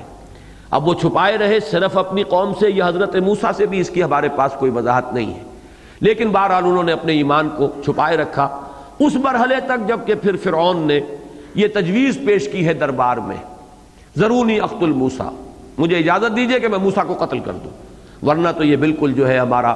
دین جو ہے اس کو بدل کر رکھ دے گا اور صورتحال جو ہے بہت ہمارے قابو سے نکل جائے گی۔ اس وقت پھر کھڑے ہوئے ہیں وہ رجل مومن آل فرعون میں سے، جنہوں نے کھڑے ہو کر تقریر کی ہے، اور قرآن مجید میں اتنی لمبی کوئی تقریر کسی نبی اور کسی رسول کی بھی نہیں نقل کی گئی جتنی لمبی تقریر اس رجل مومن من آل فرعون کی نقل کی گئی۔ تو اگر آل فرعون میں سے مرد کوئی ایسا ہو سکتا تھا تو آل فرعون ہی میں سے کوئی خاتون بھی ہو سکتی تھی جو نیک ہو، ایمان لے آئی ہو، موحد ہو، وہ اللہ کی بندی۔ لیکن اب اس کا معاملہ کیا ہے، یہ کنٹراسٹ دکھایا ہے کہ ایک طرف نوح اور لوط جیسے شوہر اور بیویاں، ان کی جو بیویاں ہیں جو جہنمی ہیں، دوسری طرف فرعون جیسا دشمن خدا و رسول، خود جو خدائی کا دعوے دار، الیس لی ملک مصر کا نعرہ لگانے والا، اور وہ اس کے گھر میں جو ایک عورت ہے، ظاہر بات ہے اس کا معاملہ اپنا ہے، وہ ایمان لائی ہے، یا پہلے سے اگر اسرائیلی تھی تو وہ مومنہ تھی، اگر آل فرعون میں سے ہے تو ایمان لائی ہے باضابطہ حضرت موسیٰ علیہ السلام پر، اور پھر اس کی نیکی کا جو عالم ہے اس کا نقشہ کھینچا جا رہا ہے۔ وَضَرَبَ اللَّهُ مَثَلًا لِلَّذِينَ آمَنُوا امْرَأَتَ فِرْعَوْنَ، ان کا نام آتا ہے روایات میں، قرآن میں تو نہیں ہے، آسیہ ان کا نام تھا۔ اذ قالت، جبکہ اس نے کہا اپنے پروردگار سے، رب ابن لی عندک بیتا فی الجنہ، پروردگار میرے لیے تو اپنے پاس جنت میں ایک گھر بنا لے۔ اس میں در حقیقت جو کیفیت ہے اس کو سمجھیے کہ محل میں ہے، ہر طرح کا عیش و آرام جو بھی میسر آ سکتا ہے دنیا میں میسر ہے، لیکن وہ ایک ماحول کی جو عدم مناسبت ہے اس سے اس درجے بیزاری ہے۔ یہ بیزاری ہے ایمان کی وہ علامت کہ اگر کسی غلط ماحول میں انسان پر یہ بیزاری نہیں ہے تو مومن نہیں ہے، اس کے اندر ایمان نہیں ہے۔ وہی حدیث جو امر بالمعروف و نہی عن المنکر کے ضمن میں بارہا میں نے سنائی ہے، بلکہ وہ حدیث تو در حقیقت ہے ہی نہیں عن المنکر کے ضمن میں، امر بالمعروف کا وہاں تذکرہ نہیں ہے کہ منکر کو کوئی دیکھتا ہے تو ایمان کا اعلیٰ ترین درجہ تو یہ اگر طاقت ہے کہ اس کو قوت سے روکے، من رأى منکم منکرا فلیغیرہ بیدہ فإن لم یستطع، اگر اس کی طاقت نہیں ہے فبلسانہ، زبان سے تو اس کے خلاف اظہار رائے کرے، اس کی مذمت کرے، لوگوں سے کہے کہ یہ غلط کام ہے۔ فإن لم یستطع، اگر اس کی بھی استطاعت نہیں ہے فبقلبہ، تو دل سے، دل میں گھٹن ہو، دل میں ایک غم اور رنج ہو، بجائے وہاں کے عیش و آرام میں انسان لذت محسوس کرے، ایسے محسوس ہو جیسے یہ سانپ اور بچھو ہے جو مجھے کاٹنے کے لیے دوڑ رہے ہیں۔ یہ کیفیت اندرونی جو ہے یہ ایمان کا کم سے کم، اس لیے فرمایا ذالک اضعف الایمان، یہ ایمان کا کمزور ترین درجہ ہے۔ اب ظاہر بات ہے وہ خاتون ہے، عورت ہے، ایک وہ جن سے ضعیف سے تعلق ہے، وہ وہاں پر اختیار نہیں رکھتی ہیں، پوری قوم محکوم ہے، وہ قوت والے اگلے اوپر والے درجے تو نہیں ہیں ان کے پاس، لیکن یہ بیزاری اتنی شدید ہے کہ محل کا عیش و آرام جو ہے انہیں کاٹ کھانے کو دوڑ رہا ہے اور دعا کر رہی ہیں۔ خودکشی انسان کر نہیں سکتا، حرام ہے، موت کی آرزو کرنے کی بھی وہ اجازت نہیں ہے، اس لیے کہ اللہ نے دارالامتحان میں جب تک آپ کو رکھا ہے آپ کو رہنا ہے، یہاں سے موت کی آرزو نہیں کر سکتے۔ زیادہ سے زیادہ حدیث میں آیا ہے کہ اجازت یہ ہے کہ ایک بندہ اللہ سے کہہ سکتا پروردگار جب تک یہ دنیا کی زندگی میرے لیے دین اور دنیا کے اعتبار سے بہتر ہے مجھے زندہ رکھ، اور اگر یہ زندگی میرے لیے عاقبت کے اعتبار سے بہتر نہیں ہے تو پروردگار مجھے اٹھا لے۔ تو یہ تو کہہ سکتا ہے، لیکن یہ کہ موت کی آرزو، براہ راست موت کی جو ہے تمنا نہیں کی جا سکتی، اس لیے کہ وہ بھی مانن خودکشی کے درجے میں آ جائے گا۔ امتحان سے بھاگنا جو ہے وہ تو ناکامی ہے، لہذا رہنا ہے یہاں، لیکن طبیعت ایسی رہے جیسے کہ ان الفاظ میں آ رہی ہے، اس قالت رب ابن لی عندک بیتا فی الجنہ، پروردگار میرے لیے تو تعمیر کر لے اپنے پاس ایک گھر جنت میں، ونجنی من فرعون وعملہ ونجنی من القوم الظالمین، اور پروردگار مجھے نجات دے فرعون سے اور اس کے عمل سے، اور مجھے نجات دے ان ظالموں کی قوم سے۔ یہ ہے وہ باطنی کیفیت کہ جو ایمان کا لازمی تقاضا ہے۔ اس ماحول کے اندر آدمی ایسے محسوس کرے جیسے ماہی بے آب ہم کہتے ہیں محاورے میں، مچھلی جیسے کہ پانی سے باہر نکل کر تڑپتی ہے، اطمینان اور سکون اگر ہو گیا وہاں تو یہ نفی ہے ایمان کی۔ یہی دوسری حدیث میں آیا، یہ حدیث ابو سعید خدری سے ہے رضی اللہ تعالیٰ عنہ، وہ عبداللہ ابن مسعود سے ہے، وہ حدیث زیادہ ہمارے ہاں عام نہیں ہوئی ہے، ذرا طویل ہے، کہ ما بعث اللہ من نبی الی قومہ، اللہ نے کبھی کسی قوم کی طرف کسی نبی کو نہیں بھیجا، الا کان فیہ اصحاب و حواریون، مگر یہ کہ اس قوم میں اللہ تعالیٰ، جیسے ابھی ہم نے آیت پڑھی دشمن کھڑے کر دیتا تھا، ایسے ہی اللہ تعالیٰ حواری اور اللہ تعالیٰ جانثار بھی عطا کرتا تھا، اصحاب عطا کرتا تھا۔ اور وہ حواری اور اصحاب کیا کرتے تھے؟ یاخذون بسنتہ ویقتدون بامرہ، وہ اس کی سنت کو مضبوطی سے تھامتے تھے اور اس کے حکم پر چلتے تھے، اسی کے فیصلے کے مطابق عمل کرتے تھے۔ ثم انہ تخلف من بعدہم خلوف، پھر ان کے بعد نبیوں کے بعد ایسے ناخلف لوگ آ جاتے تھے۔ وہ ناخلف لوگوں کی دو باتیں بیان کی گئی ہیں کہ یقولون ما لا یفعلون ویفعلون ما لا یؤمرون، کہتے تھے جو کرتے نہیں تھے اور کرتے وہ تھے جس کا انہیں حکم نہیں ہوا۔ فمن جاہدہم بیدہ فہو مومن، تو جس نے بھی ان کے ساتھ جہاد کیا اپنے ہاتھ کے ساتھ، طاقت کے ساتھ، وہ مومن ہے۔ ومن جاہدہم بلسانہ فہو مومن، اور جس نے جہاد کیا زبان کے ذریعے وہ مومن ہے۔ ومن جاہدہم بقلبہ فہو مومن، کم سے کم درجہ یہ ہے دل سے تو جہاد کرے، دل سے اس کے خلاف ایک نفرت جو ہے وہ برقرار رکھے، ایک گھٹن تو ہو۔ وہ کیفیت جسے اقبال نے کہا ہے کہ وائے ناکامی مت آئے کارواں جاتا رہا، اور کارواں کے دل سے احساس زیاں جاتا رہا، کم سے کم وہ درجہ تو نہ آ جائے کہ احساس بڑھ جائے انسان کا۔ تو یہ ہے اس کے بارے میں اس حدیث میں الفاظ آخری یہ آئے ہیں فَلَيْسَ وَرَاءَ ذَلِكَ مِنَ الْإِيمَانِ حَبَّةُ خَرْدَلٍ، اس کے بعد تو ایمان رائی کے دانے کے برابر بھی نہیں، نفی ہے ایمان کے مطلقاً۔ پہلی حدیث میں اضعف الایمان ہے، کمزور ترین درجہ، لیکن یہاں تو صراحت کر دی گئی کہ اس حالت میں تو ایمان رائی کے دانے کے برابر بھی نہیں۔ یہ دونوں حدیثیں نوٹ کر لیجئے، مسلم شریف کی ہیں، اور یہ بہت اہم ہے، ہمیں خاص طور پر ان دونوں حدیثوں کو مستحضر رکھنا چاہیے۔ یہ کیفیت ہے ان کی۔ وَضَرَبَ اللَّهُ مَثَلًا لِلَّذِينَ آمَنُوا امْرَأَتَ فِرْعَوْنَ إِذْ قَالَتْ رَبِّ ابْنِ لِي عِندَكَ بَيْتًا فِي الْجَنَّةِ وَنَجِّنِي مِنْ فِرْعَوْنَ وَعَمَلِهِ وَنَجِّنِي مِنَ الْقَوْمِ الظَّالِمِينَ۔ اب تیسری مثال جو آ رہی ہے، چوتھی بلکہ ہے لیکن نوعیت تیسری ہے۔ ایک نوعیت کی دو مثالیں تھیں، حضرت نوح اور حضرت لوط کی بیویاں۔ اب دو ہی مثالیں مقابلے میں آئی ہیں اہل ایمان خواتین، جن کا کردار، جن کا اخلاق، جن کا اپنا معاملہ جو ہے وہ اب ان کو دو حصوں میں تقسیم کیا۔ ایک وہ کہ جو انتہائی نامساعد ماحول میں ہے، فرعون کے گھر میں ہے، لیکن یہ کہ جو سورہ مائدہ میں آیت آئی ہے لا یضرکم من ضل اذا اہتدیتم، اگر تم خود ہدایت پر ہو تو کسی بڑے سے بڑے گمراہ کی کوئی گمراہی تمہیں نقصان نہیں پہنچا سکتی، کوئی ضرر نہیں پہنچا سکتی۔ اس کی مثال ہو گئی حضرت آسیہ کی۔ اب یہ تیسری نوعیت جو ہے کہ خود بھی نیک سرشت ہو عورت، اس کے اندر اپنی ذاتی نیکی کا جذبہ بھی ہے، اس کے میلانات اپنے جو ہیں وہ نہایت صالح ہیں، اور اسے نہایت صالح ماحول بھی مل جائے۔ یہ ہے نور علی نور کی مثال۔ یہ مثال ہے حضرت مریم کی علیہ السلام۔ فرمایا و مریمہ زبر اسی لیے ہے کہ در حقیقت اسی کے تابع آ رہا ہے یہ ضرب اللہ مثلا للذین آمنوا امرأۃ فرعون، امرأۃ فرعون پر یہ گویا کہ عطف ہو رہا ہے۔ ومریم ابنۃ عمران التی احسنت فرجہا، حضرت مریم کا معاملہ ذہن میں رکھیے، خود نہایت نیک صدیقہ، طبیعت کی نہایت صالح، جیسے ابو بکر، جیسے عثمان غنی رضی اللہ تعالی عنہما، طبیعت کی نیکی جو ہے پوری بھرپور شدت کے ساتھ موجود۔ پھر انہیں گود ملی حضرت زکریا کی، کفلہا زکریا، ماں وہ تھیں کہ جنہوں نے ابھی یہ پیٹ میں تھی کہ اللہ کو نظر پیش کر دی تھی، نظرت لک ما فی بطنی محررا فتقبل منی، پروردگار میرے پیٹ میں جو بچہ ہے میں نے تیری نظر کیا، اور یہ گویا کہ وہ امید میں تھی کہ بیٹا ہوگا، تو جو ہیکل ہے، مقدس ہے، اس کی خدمت میں رہے گا، زندگی اسی کام کے لیے وقف ہو جائے گی جو کہ ہاں اس وقت کا ایک رواج تھا۔ تو وہ تو اسے اللہ کی نظر کر رہی ہے، بیٹا سمجھ کر ہو گئی بیٹی، لیکن اللہ نے فتقبلها ربها بقبول حسن،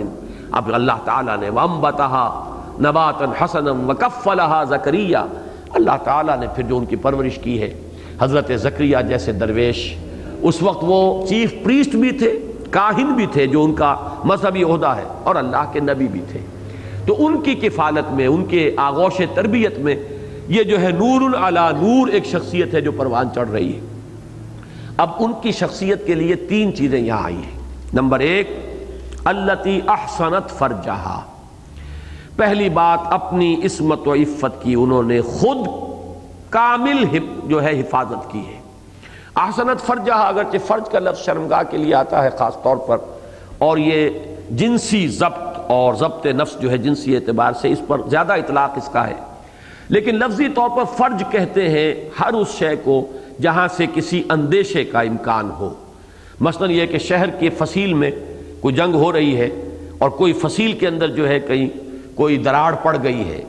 کوئی رخنہ پیدا ہو گیا، تو یہ فرج ہے اس شہر کے لیے، اس لیے کہ اب اس شہر کی حفاظت کے لیے یہ اندیشے کی جگہ ہے کہ دشمن جو ہے یہاں سے گھس آئے گا اور بربادی ہو جائے گی۔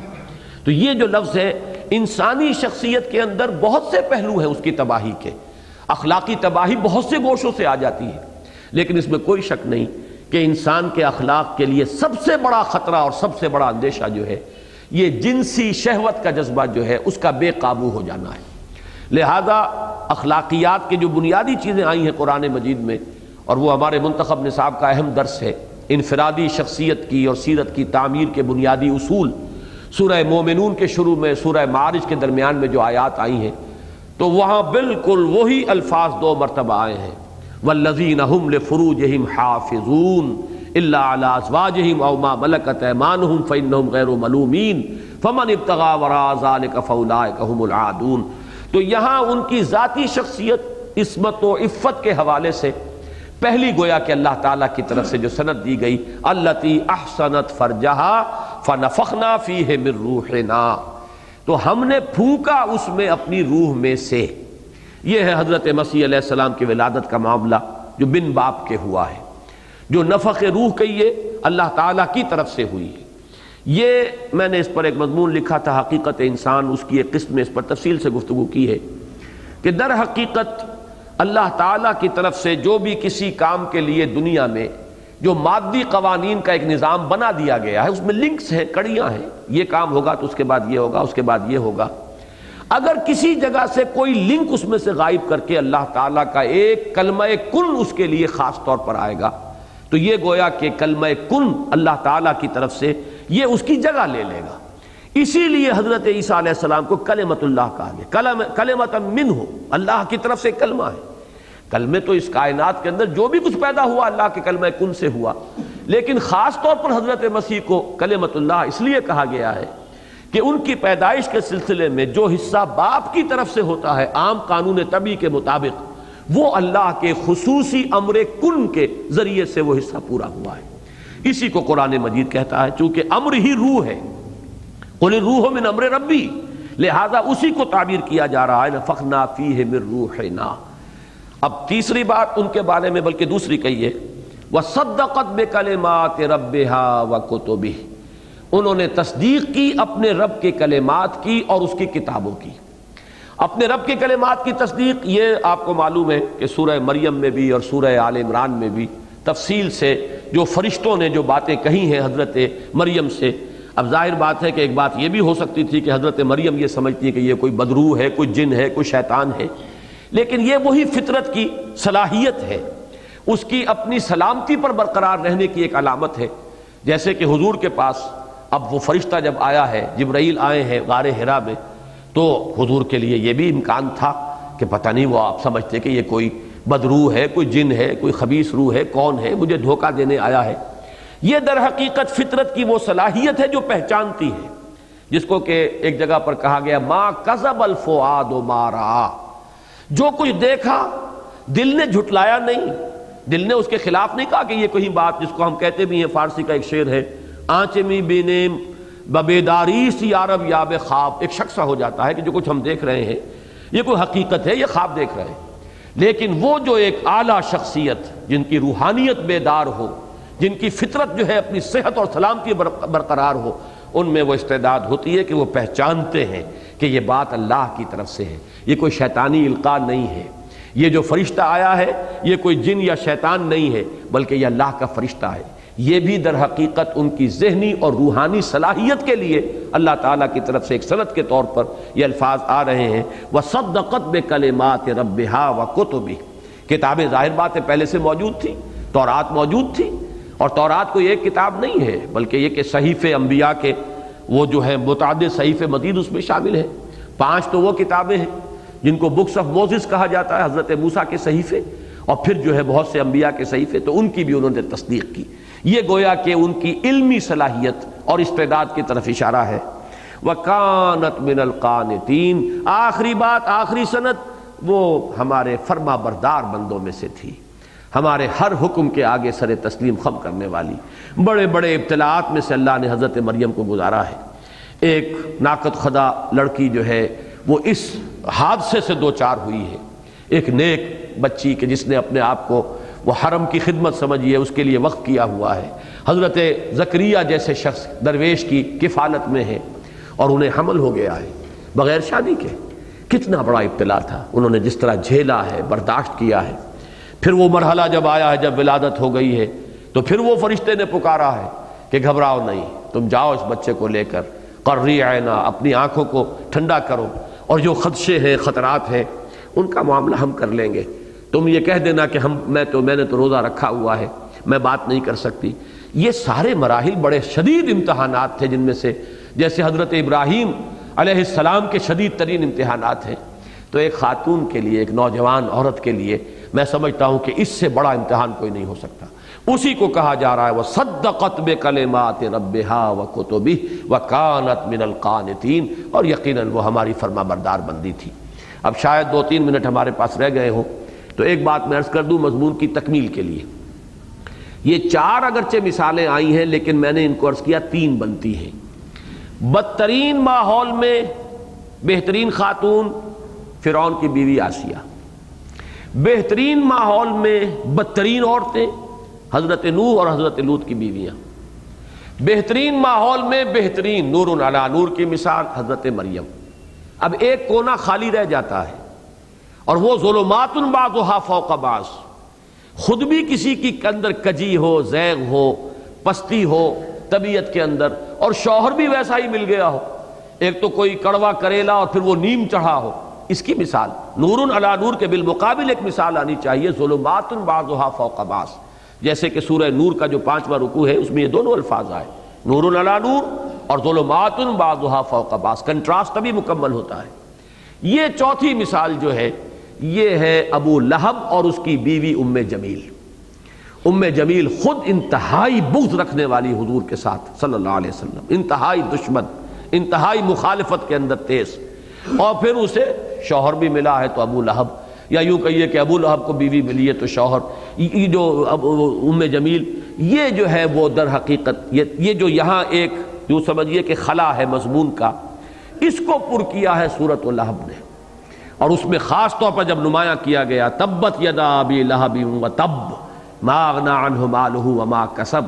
سیصلی نارا ذات لہب وامرأتہ حمالۃ الحطب فی جیدہا حبل من مسد۔ یہ ہے ظلمات بعضھا فوق بعض، یہ ہے نور علی نور حضرت مریم۔ بدترین ماحول میں بہترین خاتون حضرت آسیہ، بہترین مردوں کے گھر میں بدترین جہنمی خواتین وہ ہے بیویاں حضرت نور اور حضرت لوط کی۔ اور اصل مضمون کیا ہے کہ عورت ایک مکمل انڈیپینڈنٹ آزاد اخلاقی شخصیت کی حامل ہے، اس کا اپنا اخلاقی معاملہ ہے، دین اور اخلاق کے میدان میں وہ مردوں کے تابع نہیں ہے، اس کا تشخص ہے، اس کے لیے وہی کچھ ہے جو وہ کمائے گی، اس کا اپنا ایمان، اس کا اپنا یقین، اس کی اپنی نیکی، اس کے اپنے اعمال۔ لیس للانسان الا ما سعی، اس کے اعتبار سے مرد اور عورت میں کوئی فرق و تفاوت نہیں۔ بارک اللہ لی ولکم فی القرآن العظیم ونفعنی وإیاکم بالآیات والذکر الحکیم۔